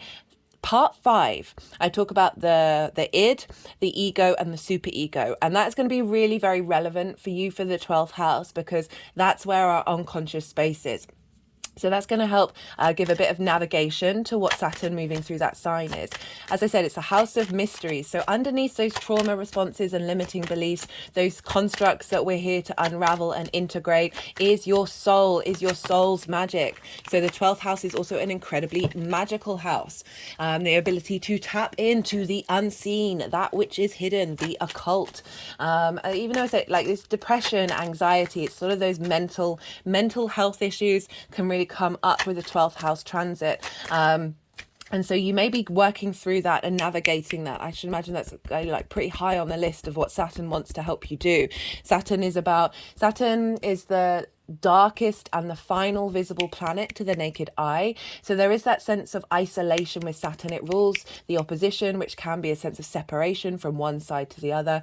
So you may be more inclined, with Saturn being there, of just spending more time in isolation, spending more time behind the scenes. You're not very visible with that energy, with the 12th house. And so it's a cultivation of that which is really very personal to you. So the 12th house can be super, super personal to you. You can connect to it, but it doesn't necessarily integrate into the rest of your chart and the rest of your life. It can also be a space that you find difficult to access, that can be a little bit heavy and a little bit hidden from you. And so Saturn moving through here is kickstarting a whole new 30-year cycle of you finding responsibility and duty and understanding in terms of your own inner authority when it comes to that which is hidden from you. Okay, so Saturn can be duty, can be responsibility. It's about cause and effects. I love that Saturn's moving through here. I talked about that a lot in the first series. I was really excited for you, Aries, especially because we're now going to have the nodes moving into your sign. So you're going to have this Saturn transit of that which is hidden from you, unraveling trauma responses, understanding the cause and effect of why those things have happened, finding peace with them, finding unconditional love with them, of that Piscean energy, the duality of the light and the dark, with the North Node being in your sign of really striving to embody yourself. So I love that combination. I will be doing a nodal transit series. Can't wait to do that. But so Saturn can be linked. So the 12th house can be linked into monasteries or retreats, or mental health hospitals. Those sorts of things where you're just spending more time in contemplation of those constructs of who you are. And as I said, you might just be feeling a little bit more responsibility and duty behind that. Saturn direct moving in there. Saturn can bring about this duality of understanding your own power, right? So Saturn is about authority, and that can be your internal authority as well as external. I feel with the 12th house, that could be you having some clarity of your own strengths and integration of all those hidden parts of you, and also those hidden parts of you, those trauma responses where our addictions can come from, may be exuding power, maybe exuding dominance over your space. They are doing this in order for you to for them to be visible to you, for you to then be able to sit with them and work with them and spend time and dedication to strengthening your unconscious foundation. What a wonderful transit to have. It just makes me really happy thinking about it, even though I know it could be a really heavy place. But Saturn loves being here. So Saturn is feeling good being here. It's not feeling that it's not out to, Saturn's never out to get you, even if the things that Saturn does seem like that. It's in the sign of Jupiter. Jupiter rules Pisces. So this means Jupiter is the greater benefic, Saturn is the greater malefic. So Saturn's just gone out of a 5-year cycle of being in its own signs, which meant it's had its own resources at its hands. We've felt a lot of that collectively. And now Saturn is in this flow, this ocean, Venus is exalted in Pisces. So the way I look at it is like signs are like realms, energetic realms that we embody when they transit in that space. That it's essentially as if Venus has a massive temple in the realm of Pisces. The energies of Pisces love Venus and raise her up high. So this means that the two benefics are supporting this transit. So there's an ease, there's a flow, there's a sense of generosity and wisdom and a sense of love and harmony filtrating into your private life, that hidden part of who you are. A lot of magic. You're tapping into the emotional, unconscious, collective energy, the vast complexity of that ocean space of you. You're able to harness that power and bring it towards you, and this is the magic of that space being integrated into before then Saturn then moves into your sign, which is going to start a whole new legacy framework based on how you embody this last 30-year cycle. Phenomenal stuff. Right, so Jupiter rules Pisces. Where is Jupiter for you? Jupiter is in your second house of your resources, your values, how you value yourself, and I had an energetic response to that combination. Oh, okay. How you value yourself, most importantly, but it's also the tools that you have in order to make money. It's your manifestation skills, as well as the things that you really care about. But as I said, most importantly, how you value yourself. The more that you value yourself from an innate space of clarity and authority and wisdom, not based off of those trauma responses and limiting beliefs, the more that you're able to utilize the tools that you have in order to manifest in this world and the resources that you bring in towards you. Love this combination of Jupiter moving through there. Check out the Jupiter transit video in Taurus. I break that down in more detail. And so generally so that influence of Jupiter of bringing wisdom and elevation to how you value yourself, how wisdom and understanding of the tools that you have, is feeding in a feedback loop between Jupiter and Saturn and that Taurus and Piscean energy of those hidden constructs, that hidden magic of you. Once you get, unravel some limiting beliefs and trauma responses, this is when the magic comes out, and being able to draw that in, that long-term legacy and commitment to that magic, feeding into your resources and the tools that you have. in general, this Taurus and Pisces sextile one another. Jupiter's going to be there until the beginning, till mid next year. We're going to be feeling this energy of Jupiter and Saturn working together until that point. They made an exact sextile. Sextile is an aspect of Venus wanting to bring about creativity, appreciation, value, connection, harmony between how you value yourself and the hidden part of who you are. So blockages that may have blocked how you value yourself are getting supported. There's getting creative ways of navigating that, of clearing that energy out, harmonizing, getting a sense of appreciation and value of who you are and the magic that is within you. Oh, love this. love what's coming out already. That they made their exact sextile, Jupiter and Saturn, the first sextile that they're going to make, on the 19th of June. So I pulled cards for that exact aspect for the summer solstice video series. So go check that out if you want more details about what that exact sextile, that creative energy, that brainstorming between Jupiter and Saturn. They are long-term legacy planets. They are the two biggest visible planets in of the solar system to the naked eye. They represent society, but also our individual interaction with society. They want us to facilitate our long-term goals because they have longer transits. So they're all, I pulled cards for that. That reminds me, I should mention, I'm pulling cards for 3 different piles. The first pile is sort of a summary of what's been going on with Saturn direct, and how we can utilize that into the retrograde motion. The second pile is the retrograde itself, and the third pile is how this energy is manifesting moving forward. So that is the combination of Jupiter and Saturn. And that Taurian energy. Taurus is ruled by Venus, so we look to where Venus is, and Venus is over in Leo. Whoa, Aries. I was getting I was getting such a good vibe with this energy. I'm really getting a good vibe. Venus is over in Leo, and that trines your Aries energy, wherever Aries falls in your chart. You're in the same element. Trine is an aspect of Jupiter. I've done a Venus in Leo transit series, including the retrograde, right? So Venus retrogrades the least out of all of the planets, and when she does, it's a personal planet. This is it's love, right? Love is the fundamental of the universe and our embodiment thereof. So Venus is making the first retrograde in Leo since 2015, 8 years ago. This is starting a revamp in your creation energy. The 5th house represents Venus. Loves being Venus. So you've got Saturn in their favorite house, the 12th house. You got Venus for Aries rising. You got Venus, and this is still impacting wherever Aries is in your chart. You got Venus in the 5th house, her favorite house to be for so long. She's revamping your pleasure principle. She's revamping your creation energy. So the 5th house I focus on the creation energy because everything else stems from that. This is the house of joy. This is where you get your amusement, your fun. It gives you the spring in your step. This is about children, like birthing art into the world, birthing something creative into the world. It doesn't have to be the art or music. It's anything that you do that's sort of coloring outside the lines. You're adding on your own individual spark to something.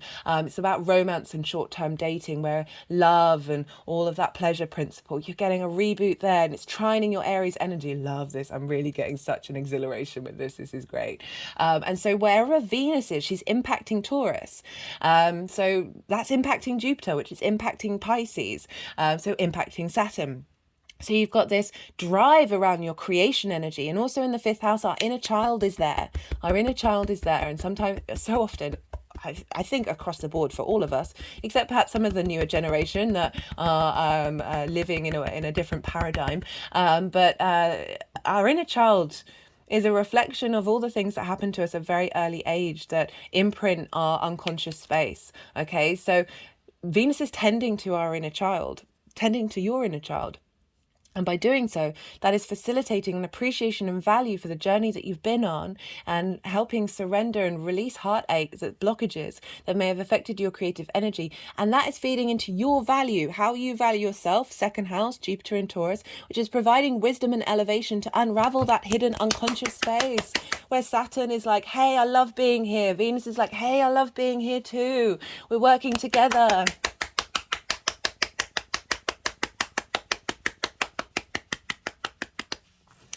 Love this. Love this, Aries. Okay, so I'm just going to pause for a second. I just had something caught in my throat a little bit. Got to hydrate. Must hydrate. Hydrate. 12th house is also the house of rest. Okay, so you might be feeling that you want to just spend a little more time by yourself, resting. Sleeping is a really good thing for the 12th house, where we get a lot of downloads. Yeah, okay, where was I? Let me go back to Saturn. Okay, so look to where Saturn falls in your chart, in your natal chart, the house that it's in, the themes of that house, the sign that it's in, and you'll get, this will add on another layer of how this energy is showing up for you. Okay, because it's the same Saturn that was in your natal chart, and that is impacting that seeded moment in your chart. It's impacting that Saturn. So wherever that Saturn is in your chart, this is going to add on a layer that's more personal to you, that's, you know, helps you build on this collective reading. Speaking of Saturn, so we talked about how Jupiter is influencing what's going on in Pisces. Saturn rules Capricorn. Oh, well, hello, Aries. That's the Aries card, if you weren't aware.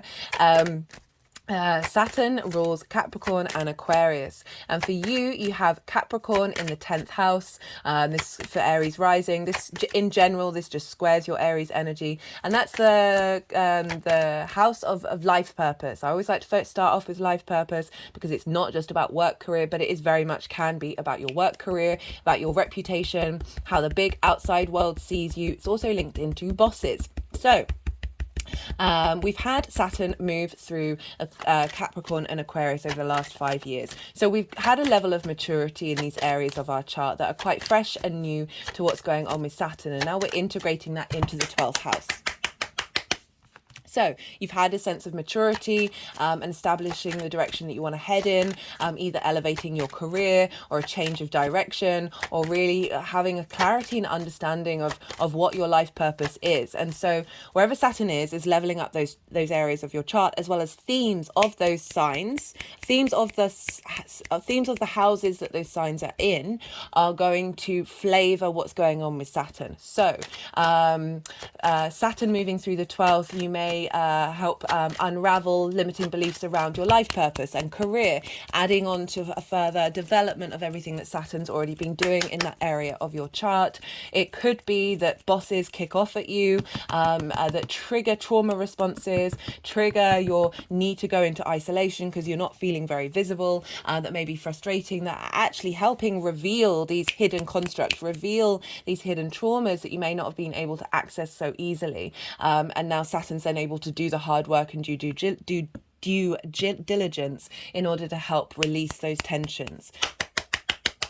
You know, Saturn comes along and it's about duty and responsibility. It's about commitment. It's about cause and effect. As I said, like helping unravel that. It's just helping you strengthen your unconscious foundation. So Saturn will knock things that aren't steady in order for you to be like, okay, how do I smooth that over? How do I strengthen that foundation? So Saturn moving through the 12th is a phenomenal transit, right? It really wants to facilitate that unconscious space to support you in your long-term legacy. And so the 10th house of like making sure that your hidden space, that the magic that you have, you can facilitate into your 10th house of your life direction. And then the 11th house, where Aquarius is hopes and dreams, friends, groups and alliances, as well as reaping the benefits from your 10th house.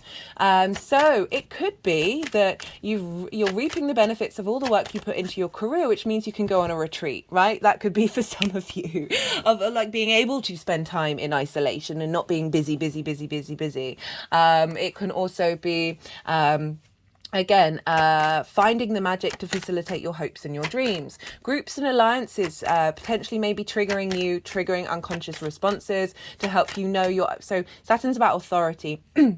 So finding your own inner authority, regardless of what those groups and alliances are doing, but also potentially all of that can be facilitating this this new depth and strength of foundation of your unconscious space, of those constructs of who you are. Perhaps getting recognition from work that is helping heal those trauma responses, getting recognition from your friends, your groups, your alliances, of the value that you've just done, because Saturn's moved through there, of the responsibility and dedication that you put into that is then giving that strong foundation to that unconscious space. What else may show up? Also, as I said, Saturn's leveling up those areas of your life. Again, clearing out blocked energy that may have been frustrating in hopes and dreams and sort of that sort of thing. So yeah, there's a lot going on. Have you got two aces? Yeah, you got two aces.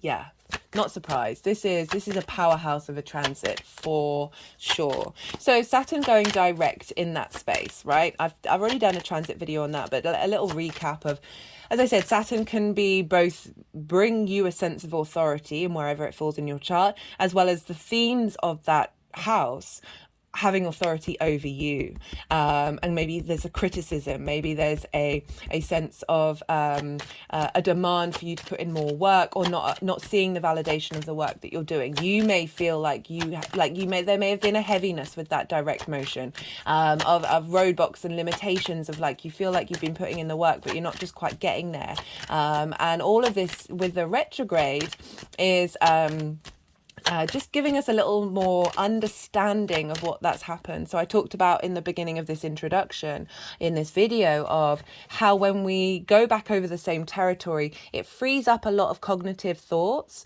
a lot of processing that then we're able to contemplate, then we're able to expand outside of the boundaries of what we needed to do in order to traverse that land. We already know this land, we're going back over it. When Saturn is retrograde, it's 3 times closer to the Earth. This means it's sort of far away from the sun. So it's not getting that direct vision, that clarity from the sun, the center of the solar system, divine light. It's now embodying that Earth energy. We're able to draw that Saturn energy into the Earth, that sense of responsibility and duty. You're able to pick up the slack. You want to put in the hard work. You're able to Saturn is really good. I can't remember which introduction I talked about it, but of laying down boundaries over like the more that we understand ourselves, the more we get to our core fundamentals of who we are, the less boundaries we actually need, and then the stronger that the boundaries that we have are set up.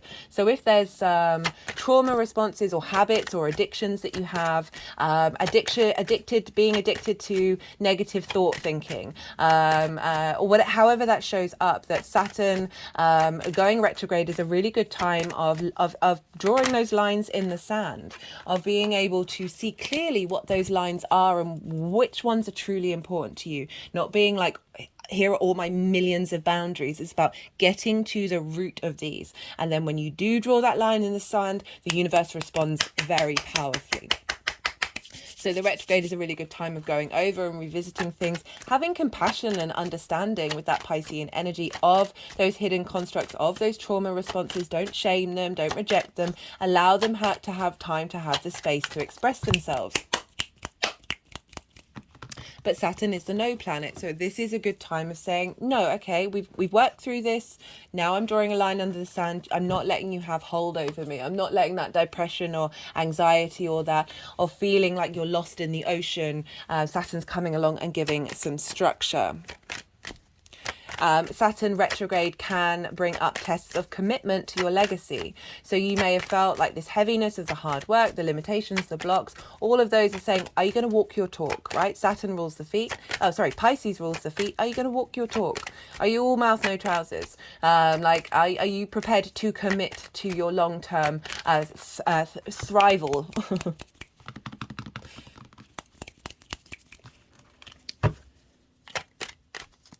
What else did I want to say? So, Right, even though Saturn went retrograde on the 17th of June, we were essentially in shadow phase from the 11th of March because Saturn's going to retrograde right up to 0 degrees and 30 minutes. So essentially half a degree in to Saturn's transit, we then went into shadow phase. Shadow phase, for those of you who don't know, this is when a planet goes over the degrees that it's going to then retrograde over. So this is why retrogrades are 3 times a charm. That's why if you have a retrograde planet in your chart, it can take you 3 times to get things really going, but once you do, you figured out those nuances, you found magic in the details, you found magic in the exploration of that common ground that you're then able to think differently and color outside the lines. Some very inventive, unique thinkers have retrograde planets in their sign. It doesn't, but it can mean like some trials and tribulations to get there, because it's not just that direct motion. Retrogrades help us from not steaming ahead, right? So sometimes we can steam ahead and go, and then something blows up in our face that if we just spent some time going over it, we would have noticed it earlier, that then those foundations are stronger in the long term. So we were basically in shadow phase, right? So there's the shadow phase of when a planet goes over the degrees it's going to retrograde, then it retrogrades back over those degrees, and then it goes direct again. And that's the second shadow phase.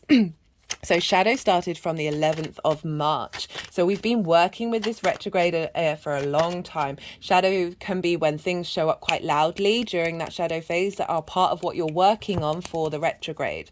And then things potentially don't kick off as of moving forward until it comes out of its shadow phase, which will be on the 7th of February. Everything's in the description box, all the dates, all the degrees. So I know it's a lot of information, but don't worry, they are in there for you to check out for yourself. That we may get some momentum when Saturn goes direct, but like the consequences of it is when Saturn's then going to go into degrees that are new territory. It's like when it does that, it's starting a new section of a book rather than the mini chapters that we do over each degree. So we've been feeling it for a while. Because we're dealing with Jupiter and Venus ruling Pisces, there's an ease and flow and grace that we have now with going over this retrograde. It's not quite as brutal as Saturn being in its own sign. So I just want to talk finally a little bit about the aspects that Saturn is making in Pisces during this retrograde phase. I talked about the Jupiter-Saturn sextile, which, as I said, is in the summer solstice video series. So that's the major aspect Saturn is making with one of the outer planets. So, but the rest of the aspects it's going to be making are with the personal planets. And I talk about the importance of that sextile with Jupiter a lot in the summer solstice, because it's the first aspect that they're making together since the conjunction in Aquarius at the winter solstice of 2020. So that was a big deal, starting a whole new 200-year cycle of Saturn and Jupiter meeting together in air signs. And now we've got this first aspect of that energy that was seeded then. Now we're getting creative, we're brainstorming, we're figuring things out.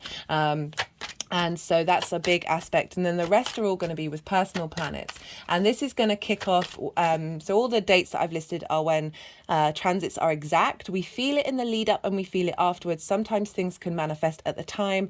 Other times it's seeding energy to move forward. Like we don't necessarily notice it straight away. So from the 20th of July to the 10th of October, we're going to have personal planets, Sun, Moon, Mercury, Mars and Venus, come into opposition with Saturn. And this is in the sign of Virgo. And so Mars will be making that first opposition on the 20th of July. And you have Virgo in your house of work, health and routines. So this is bringing, so with oppositions, it's all about bringing things into balance and bringing things into harmony and not prioritizing one thing over another and helping them support one another. It can also highlight where you're seesawing from one side to the other. So work, health and routines, like this drain potentially on your unconscious space may be affecting your health and your routines, as well as the way that you work. But overall, I've just generally been getting a vibe that this opposition, even though that is about it can be about separation, isolation, a sense of something having an authority over another thing, because it is a Saturn ruled aspect. But all these planets moving into Virgo, you're going to get motivation around implementing the things that you've been learning about your mental health, about the magic, and implement them in the way that you work. So the second house, where Jupiter is, are the tools that you have in order to make your money. The sixth house is how you work. Virgo, the detail orientated energy, the sort of wanting to facilitate, wanting to help. And Mars is going to move in there. Mercury is going to move in there twice because it's going to retrograde in Virgo. I will be doing a Mercury in retrograde series, as well as the Sun, and then finally Venus. So we're going to get some motivation and drive personally to bring everything that we've been learning from Saturn, facilitate that transformation and growth of the hidden constructs, that unconscious space, and bring it into how we embody that in our work and establishing healthy routines. Mars being there, Mars loves being in the sixth house. So not only are you going to have Saturn in the 12th house, its favorite place to be, Venus in the fifth house, her favorite place to be, and Mars in the sixth, his favorite place to be. Give Mars a job to do. That's always the priority with Mars, and the sixth house is the house of work, right? So you've got a lot of support happening, even though this transit is actually, traditionally called inverted and deemed a difficult house. We've got a lot of support here. I love using the traditional methods, but I also like using my own intuition of integration and finding some more nuances and elevation of these signs and these planets and aspects when they're traditionally in places that may be difficult. So everything moving through the sixth, I really get Saturn's about your long-term legacy, fulfilling your unconscious space that then is manifesting in your work, health, and routines. We're revisiting those areas of our lives. We're finding what drives us personally in terms of how we work, how we embody that, how do we take care of our health, our routines, that is facilitating the growth and expansion of Saturn, unraveling trauma responses and limiting beliefs that may have been blocking that. So that's going to be for the majority of the transit. For a lot of this, Venus, as I said, is going to be retrograde in your fifth house. What else? So then Uranus is going retrograde on the 29th of August, and Jupiter on I think it's the 4th of September. So that will be a time when all of the bigger outer planets, Neptune, Uranus, Pluto, Jupiter, and Saturn are all going to be retrograde. So we've got these big energies slowing down and going backwards, helping us revisit, helping us cultivate, be in a state of observation, find the smaller details in order for us to then kickstart when everything goes direct again. And this is fantastic for your 12th house because it's really giving you space, time to pause. And when you're in this potential space of isolation or wanting to go inward, of just generally like really being supported by the energy of all these planets being retrograde. Pluto's retrograde as well. And then from the 10th of October to the 23rd of October, we're going to have planets in Scorpio. And these are going to, I forgot to mention, the reason why I'm not getting this opposition between Pisces and Virgo being difficult in a way that's like, what on earth is going on, is because Jupiter's in Taurus, a fellow earth sign, and all of these personal planets in Virgo are going to be trining Jupiter, and that energy is feeding into Jupiter that's then sextiling into Saturn. So a trine, fellow earth sign, sharing information very easily, elevation. They're both yin night in nature, so they've got two things in common. It's just the modality in which they work. So there's a really elevation of that Virgo energy, of your tool, the way in which you embody the tools of your second house in the way that you work, and finding a lot of inspiration and expansion with that trine. So even though we're dealing with an opposition, we've got a trine over to Jupiter that's also impacting Saturn. So super supportive. Then we've got things moving into Scorpio from as I said, the 13th of October to the 23rd. So this is all just before Saturn will then go direct on the 4th of November.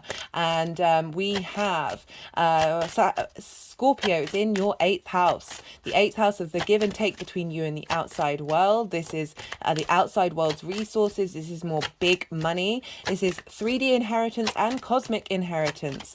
It's your dynamic between you and the outside world, your intimate relationships. It's how that shows up in the give and take between. So time, money, things, energy, intimacy, ideas, all of this stuff.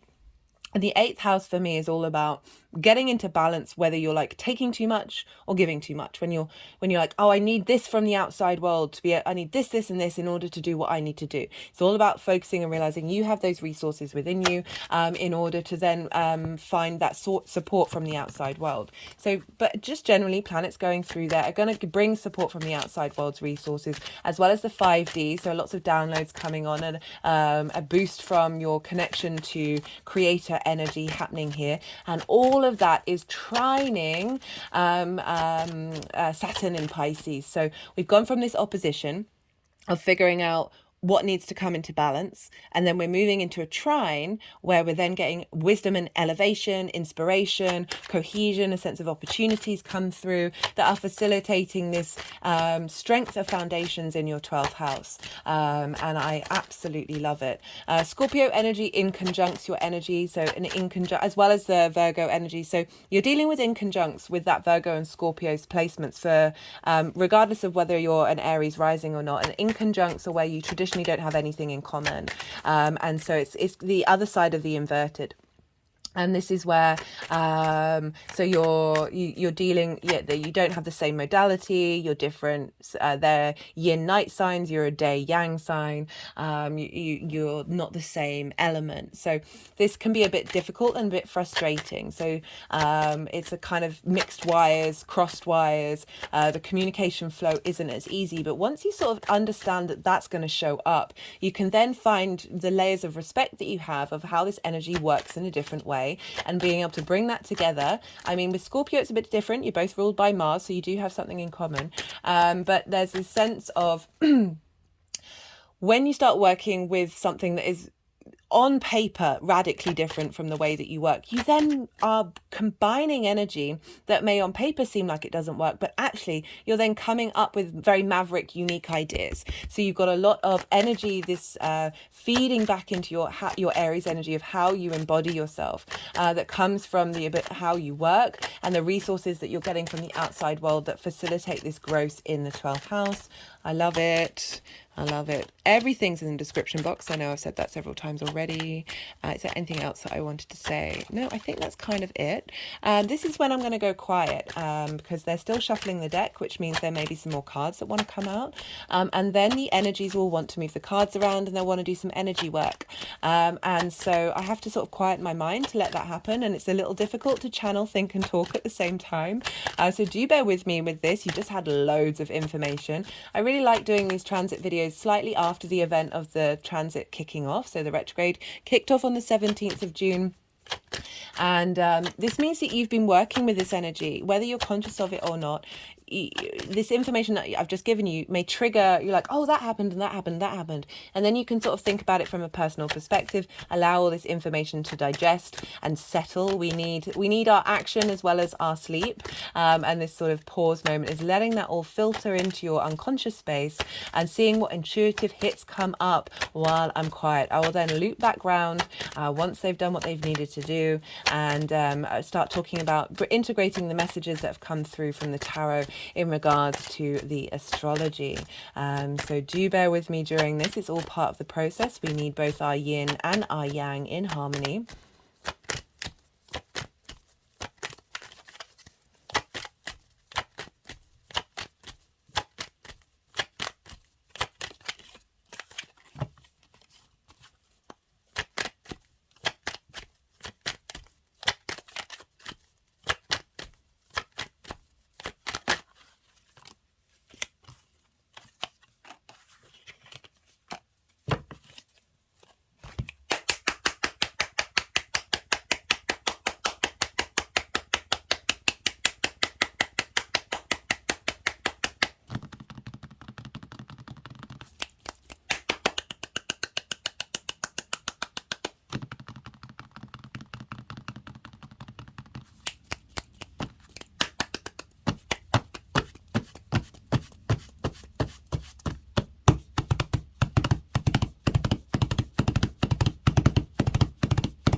I am loving this reading, Aries.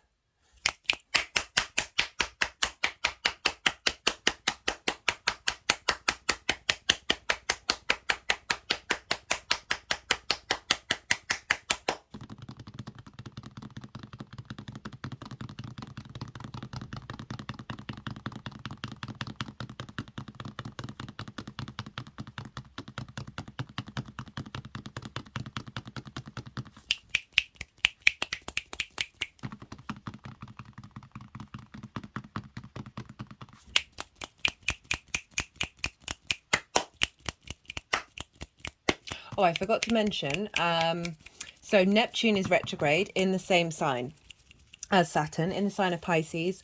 I pulled cards for that, what that means for us collectively for each sign in the Capricorn full moon video. So it was quite universal across the board that Neptune retrograde is bringing us a sense of clarity. So that might be really useful to go and check out what was coming up for Neptune in Pisces as a retrograde. Because they're both in the same sign. They're both retrograding, so they're influencing one another.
Okay, so we have for Saturn's direct motion in Pisces, what we've been learning from it, what we're taking forward.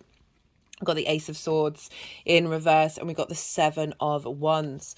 So the Ace of Swords in reverse is sort of this inward, seeking inward clarity, seeking the truth of things on an inward space, and also potentially that truth being blocked because it is a hidden part of us, and that desire to unblock it with Saturn moving through there, but also bringing up limitations and frustrations around that. There's helping you navigate and highlight the things that you may not have been in observation of because it is hidden from you.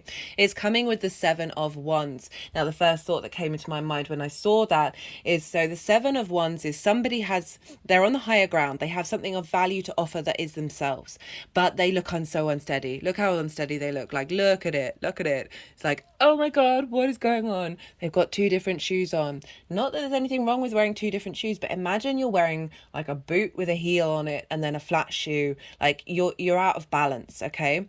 And they're having to fight off all of these 6 wands.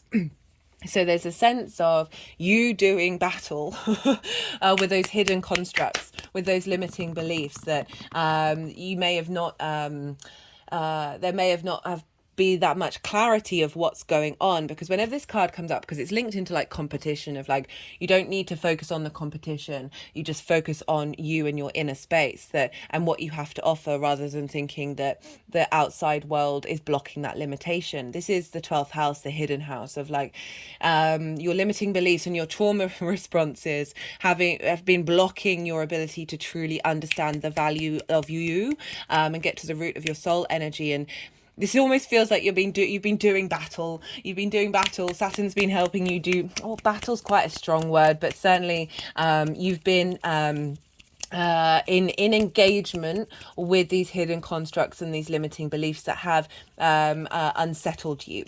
Okay, so even if you think you've worked on everything, we're still always going to have little tendrils. I find, like, when I think I've worked through something and like I feel really confident in it, something will come along and highlight oh no, there's this tiny little thread, that is still connecting to your unconscious space, to this root limiting belief, this root trauma.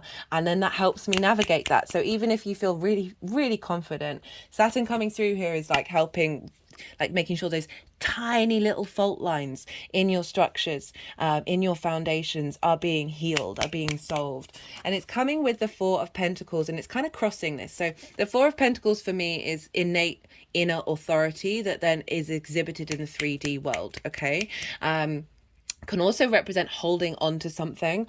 So we can hold on to those limiting beliefs. We can hold on to those trauma responses. But I like that. I rarely get that message. I'm getting a bit of half and half with this card in this particular situation. But there's Four Pentacles, right? It represents safety and structure and this sense of inner control, and that it manifests in the outside world. But we've got the Two Pentacles under the feet chakras, over the heart chakra, and on the crown chakra. And this is about desire to cultivate safety and security and the inner authority in the 3D world, like real power here, which is crossing this. So it's saying this hasn't quite been achieved yet, but this is what you've been doing. There may have been blockages in the way of you being able to get to the full realization of this, because this is just the beginning of Saturn in Pisces. It's going to retrograde again, but it's right at the beginning, right? 0 degrees and 30 minutes is when it's going to finish its retrograde. So it's right up to the beginning. So this is very potent part of that part of your of that house, that is then the roots, the very pure energy of that, and then it gets a bit more complex and a bit more advanced. That then we'll navigate onto different levels. But really this is crossing it. So it's saying you're half there, you're half been establishing it. This desire, this energy is both blocking and facilitating you, right? So Saturn can bring up blocks and limitations that are getting you to this point. That means it's not fully upright in the spread. Okay, so where are they wanting to do all this?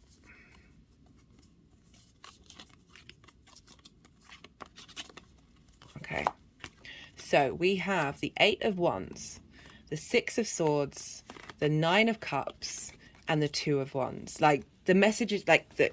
When I saw all these cards, like I immediately was like, and this doesn't always happen, I was like, I know what's happening here. This is beautiful. Love this. And yeah, so the Eight of Wands, this has come up a fair amount for this retrograde phase. This is the fastest card in the deck, and it's in reverse. And it's like this retrograde, we are, is it kind of implying a slowness, but that there's an internal shift. There's an internal shift within us all that is clearing out these collective karmic blocks that we've had. Do go check out, I know I've already said it, part 5, the introduction. This is very relevant to that. There's an inner process going on. There's an inner shift with this retrograde. It's coming with the Six of Swords. This is about moving from choppy waters to a still and calmness through things that you're taking with you, things that are tried and tested. Another name for this card from the Toss deck by Aleister Crowley. This is called science. And that's so the things that are tried and tested that are worth taking to take you to calmer waters. Sixes are very protected energy. You see this figure here is guiding you. So that the magic of who you are, your soul, your higher self, is guiding you through this journey of this shift of these blockages, that you're taking what's truly important to you, the fundamental core principles, the constructs of who you are, to this new land where there is an element of peace. We have this with the Nine of Cups. Now the Nine of Cups is like the wish fulfillment, but what I get from the Nine of Cups is you're now able to be in a space. So the other way I look at the Nine of Cups is, because sometimes the sort of genie in the bottle wish fulfillment card is like, that's not going to be for everybody. That imagining as if all your cups, embody this energy as if all your cups are full, in every ever part of your life. So maybe you may be called to spend time in gratitude for every part of that hidden space, every part, all those limiting beliefs and trauma responses. Be in gratitude for them. Hold space of like really feeling that abundance in your inner space, and this is helping you get to that space of feeling very confident and feeling very whole and complete, as if you are you know, as if your wishes have come true. And when we practice that, then we incorporate that energy internally. It's coming with the Two of Wands. The Two of Wands is about getting the lay of the land. So you're getting the lay of this new land, this new dynamic of how you respond to things, this new way of how you operate without all those, not necessarily as many trauma responses and limiting beliefs that you have. This is a long-term manifestation card. It's where this is great for the retrograde because we're revisiting, we're going over things. It's not about rushing and taking lots of action right now. It's about being in your castle, in isolate. This figure wants to go out on a journey, wants to go out into the world, has the whole world in its hand, right? But it's home. But it's finding a higher perspective before then going out on that journey. We've also got this with the Emperor card, which is your card, Aries, and the Ace of Cups. So the Emperor is about deep wisdom, embodied wisdom. There's a sense of authority, the King of Kings, but it's done from a very knowing your own inner sovereignty. Having got the understanding of who you are, the being compassionate and understanding of those trauma responses and limiting beliefs, with the Ace of Cups. So you had the Ace of Swords, now you got the Ace of Cups. I really do like the combination of these two together because, you know, the Emperor, Aries energy, very confident, fire energy. With the Ace of Cups, if there's peace here. You found peace in your internal space. There's this sense of abundance, this emotional finding emotional connection to your hidden parts, finding the joy, this acceptance, this vitality of connecting to that emotional headspace, that are in that unconscious space of Pisces, of like that, of your energy feeding into that collective emotional magic, right? And finding peace in that rather than finding that you're doing battle, that there is a sense of serenity, there is a sense of love and understanding for the journey that you've been on. And through that, you're able to find the wisdom in the you are who you are from everything that's happened to you in this lifetime and the ones before it. And really making peace with that and finding the wisdom, that Emperor energy, finding the wisdom to use those lessons that you've learned in order to bring about peace in your embodiment of self and feeding into how you value yourself as well. And that creation energy, finding this new engagement with life. I absolutely love it. And we have for the energy manifesting moving forward. Goodness me. 9 of Pentacles, 3 of Pentacles, 10 of Cups. Okay, these are really like satisfyingly good cards. 9 of Pentacles. This is very independent energy. Making long-term commitments, putting in the hard work to give yourself a solid foundation and create a state of abundance.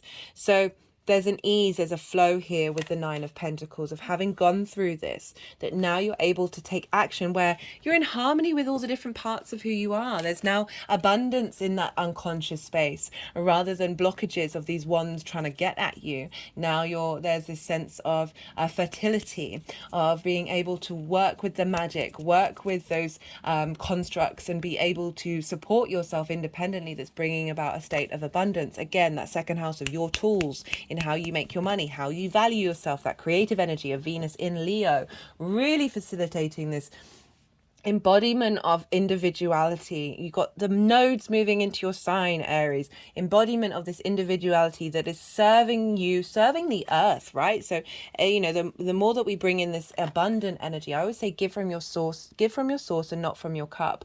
So as if your cup is overflowing, right? You're giving from a space of abundance. It's not about not being there for other people, but acknowledging that there are certain key things that you need to do that are going to help you thrive. Very different level of the 7 of Wands, of you have something to offer but not necessarily knowing it. She knows it, she knows what she's doing, being very confident in that. And when we exhibit that energy goes out into the world and facilitates other people's ability to tap into that, being the individual in the collective. It's all about finding balance with that, with the nodes moving into Libra and Aries particularly, right? So individual energy, and then collaboration.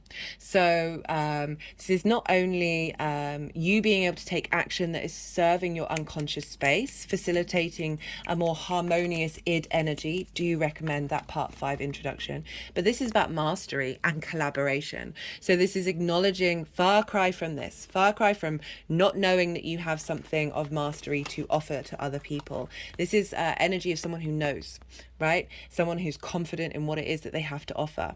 And by doing so, they're drawing together other energies that have different things to offer that work together to create something beautiful, long lasting. So it's not just about you, it's about through that space, you are then able to create something beautiful in harmony with other people. But with the 12th house, I really feel that this is you being able to work with your ego, your super ego, and your id in harmony with one another, in order to create something beautiful and long lasting. And then we got the 10 of Cups.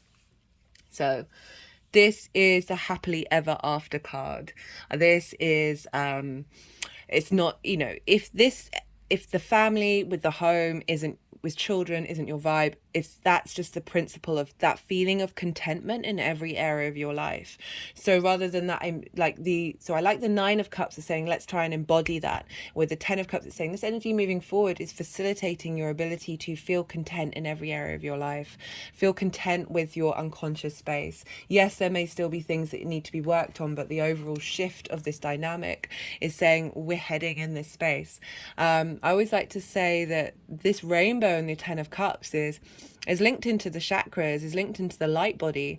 White light refracted, it has this color spectrum, and there's so much magic behind rainbows. I remember hearing about how when rainbows are here, you're dealing with ascended masters. So this is a sense of enlightenment, of feeling very at peace with your 3D experience and embodying that in a 5D emotional space. You're helping the emotional, unconscious, collective energy of Pisces. You're facilitating a sense of peace and harmony and fulfilling that enlightenment energy out, not only for yourself, but for the collective. So thank you, Aries.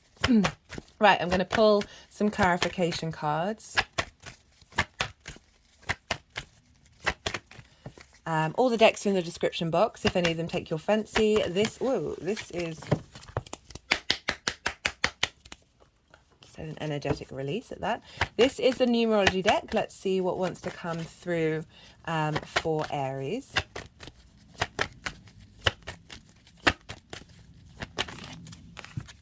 Spirituality. This came up for Taurus, actually. Love that. Reconnecting. Whatever spirituality means to you, it's going to be a very personal thing. You don't want to pigeonhole it into what the sort of the norm of like the collective thinks it is. It's just finding a deeper meaning of something that you might not be able to quantify, that you might not be able to see, or being able to connect to the magic within you. And they're just sort of tapping around the base of my spine, and going along the spine around the throat chakra, and now to the front of the throat chakra and back again. So a harmonizing of your past life magic with your future and present incarnation. Just had an energy come into my body.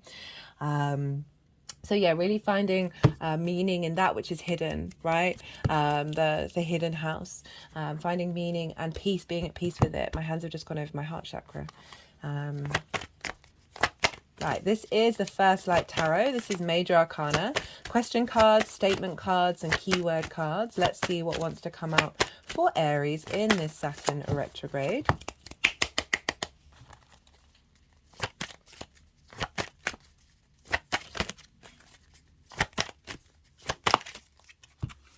Vibration, positive action.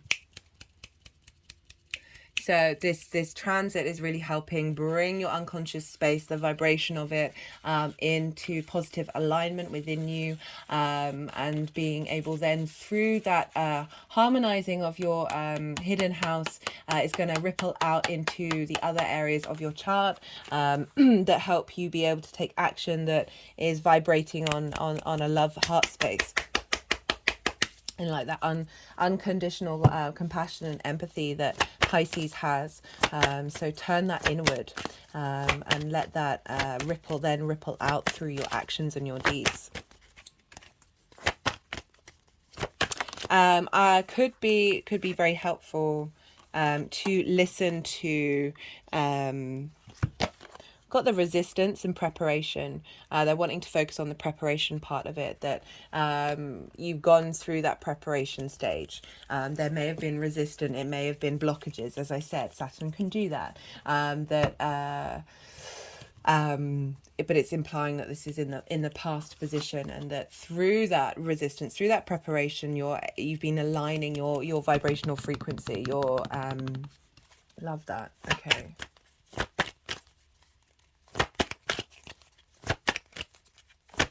Yeah, I was just about to say it might be really useful in your private time. You know, I talk a lot in the introductions about salt baths, specifically for Saturn, going for walks by yourself, tapping into earth, being barefoot on the earth. That's helping you connect to Jupiter and Taurus, finding wisdom through slowing down. And being with the ocean, the salt water, and the physical earth, of how your physical senses are tapping into this wisdom that feed into the 8th house of the 12th house of the Piscean energy. Also listening to frequencies, listening to binaural beats, the chanting, or your favorite songs, whatever it is. Whatever it is that can help just sort of recalibrate your frequency on many different levels. We've got the Hanged Man. This is Neptune. Crossroads, transitions, turning point, decisions. This is about changing your perspective in order to receive divine wisdom. So it's a limbo phase. It is about going inward. It is about this journey is helping. So that in the traditional Rider-Waite, the figure upside down on the tree has a halo around them, acknowledging that through our pause, through our sense of changing our perspectives, we are drawing in wisdom from this higher vibrational frequency, from this divine light, basically, that enlightenment energy. Okay, final card, and then I'm going to stop because I could keep going. This was a great reading, very clear at all.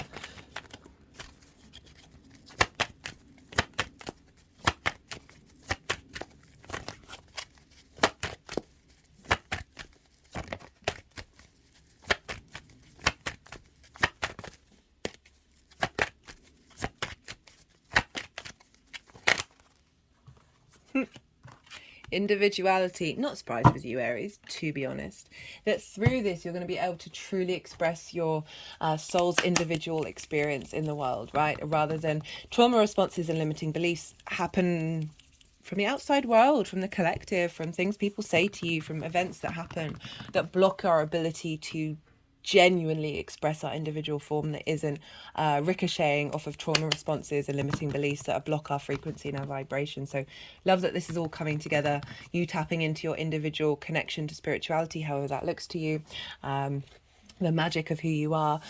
Love this reading, Aries.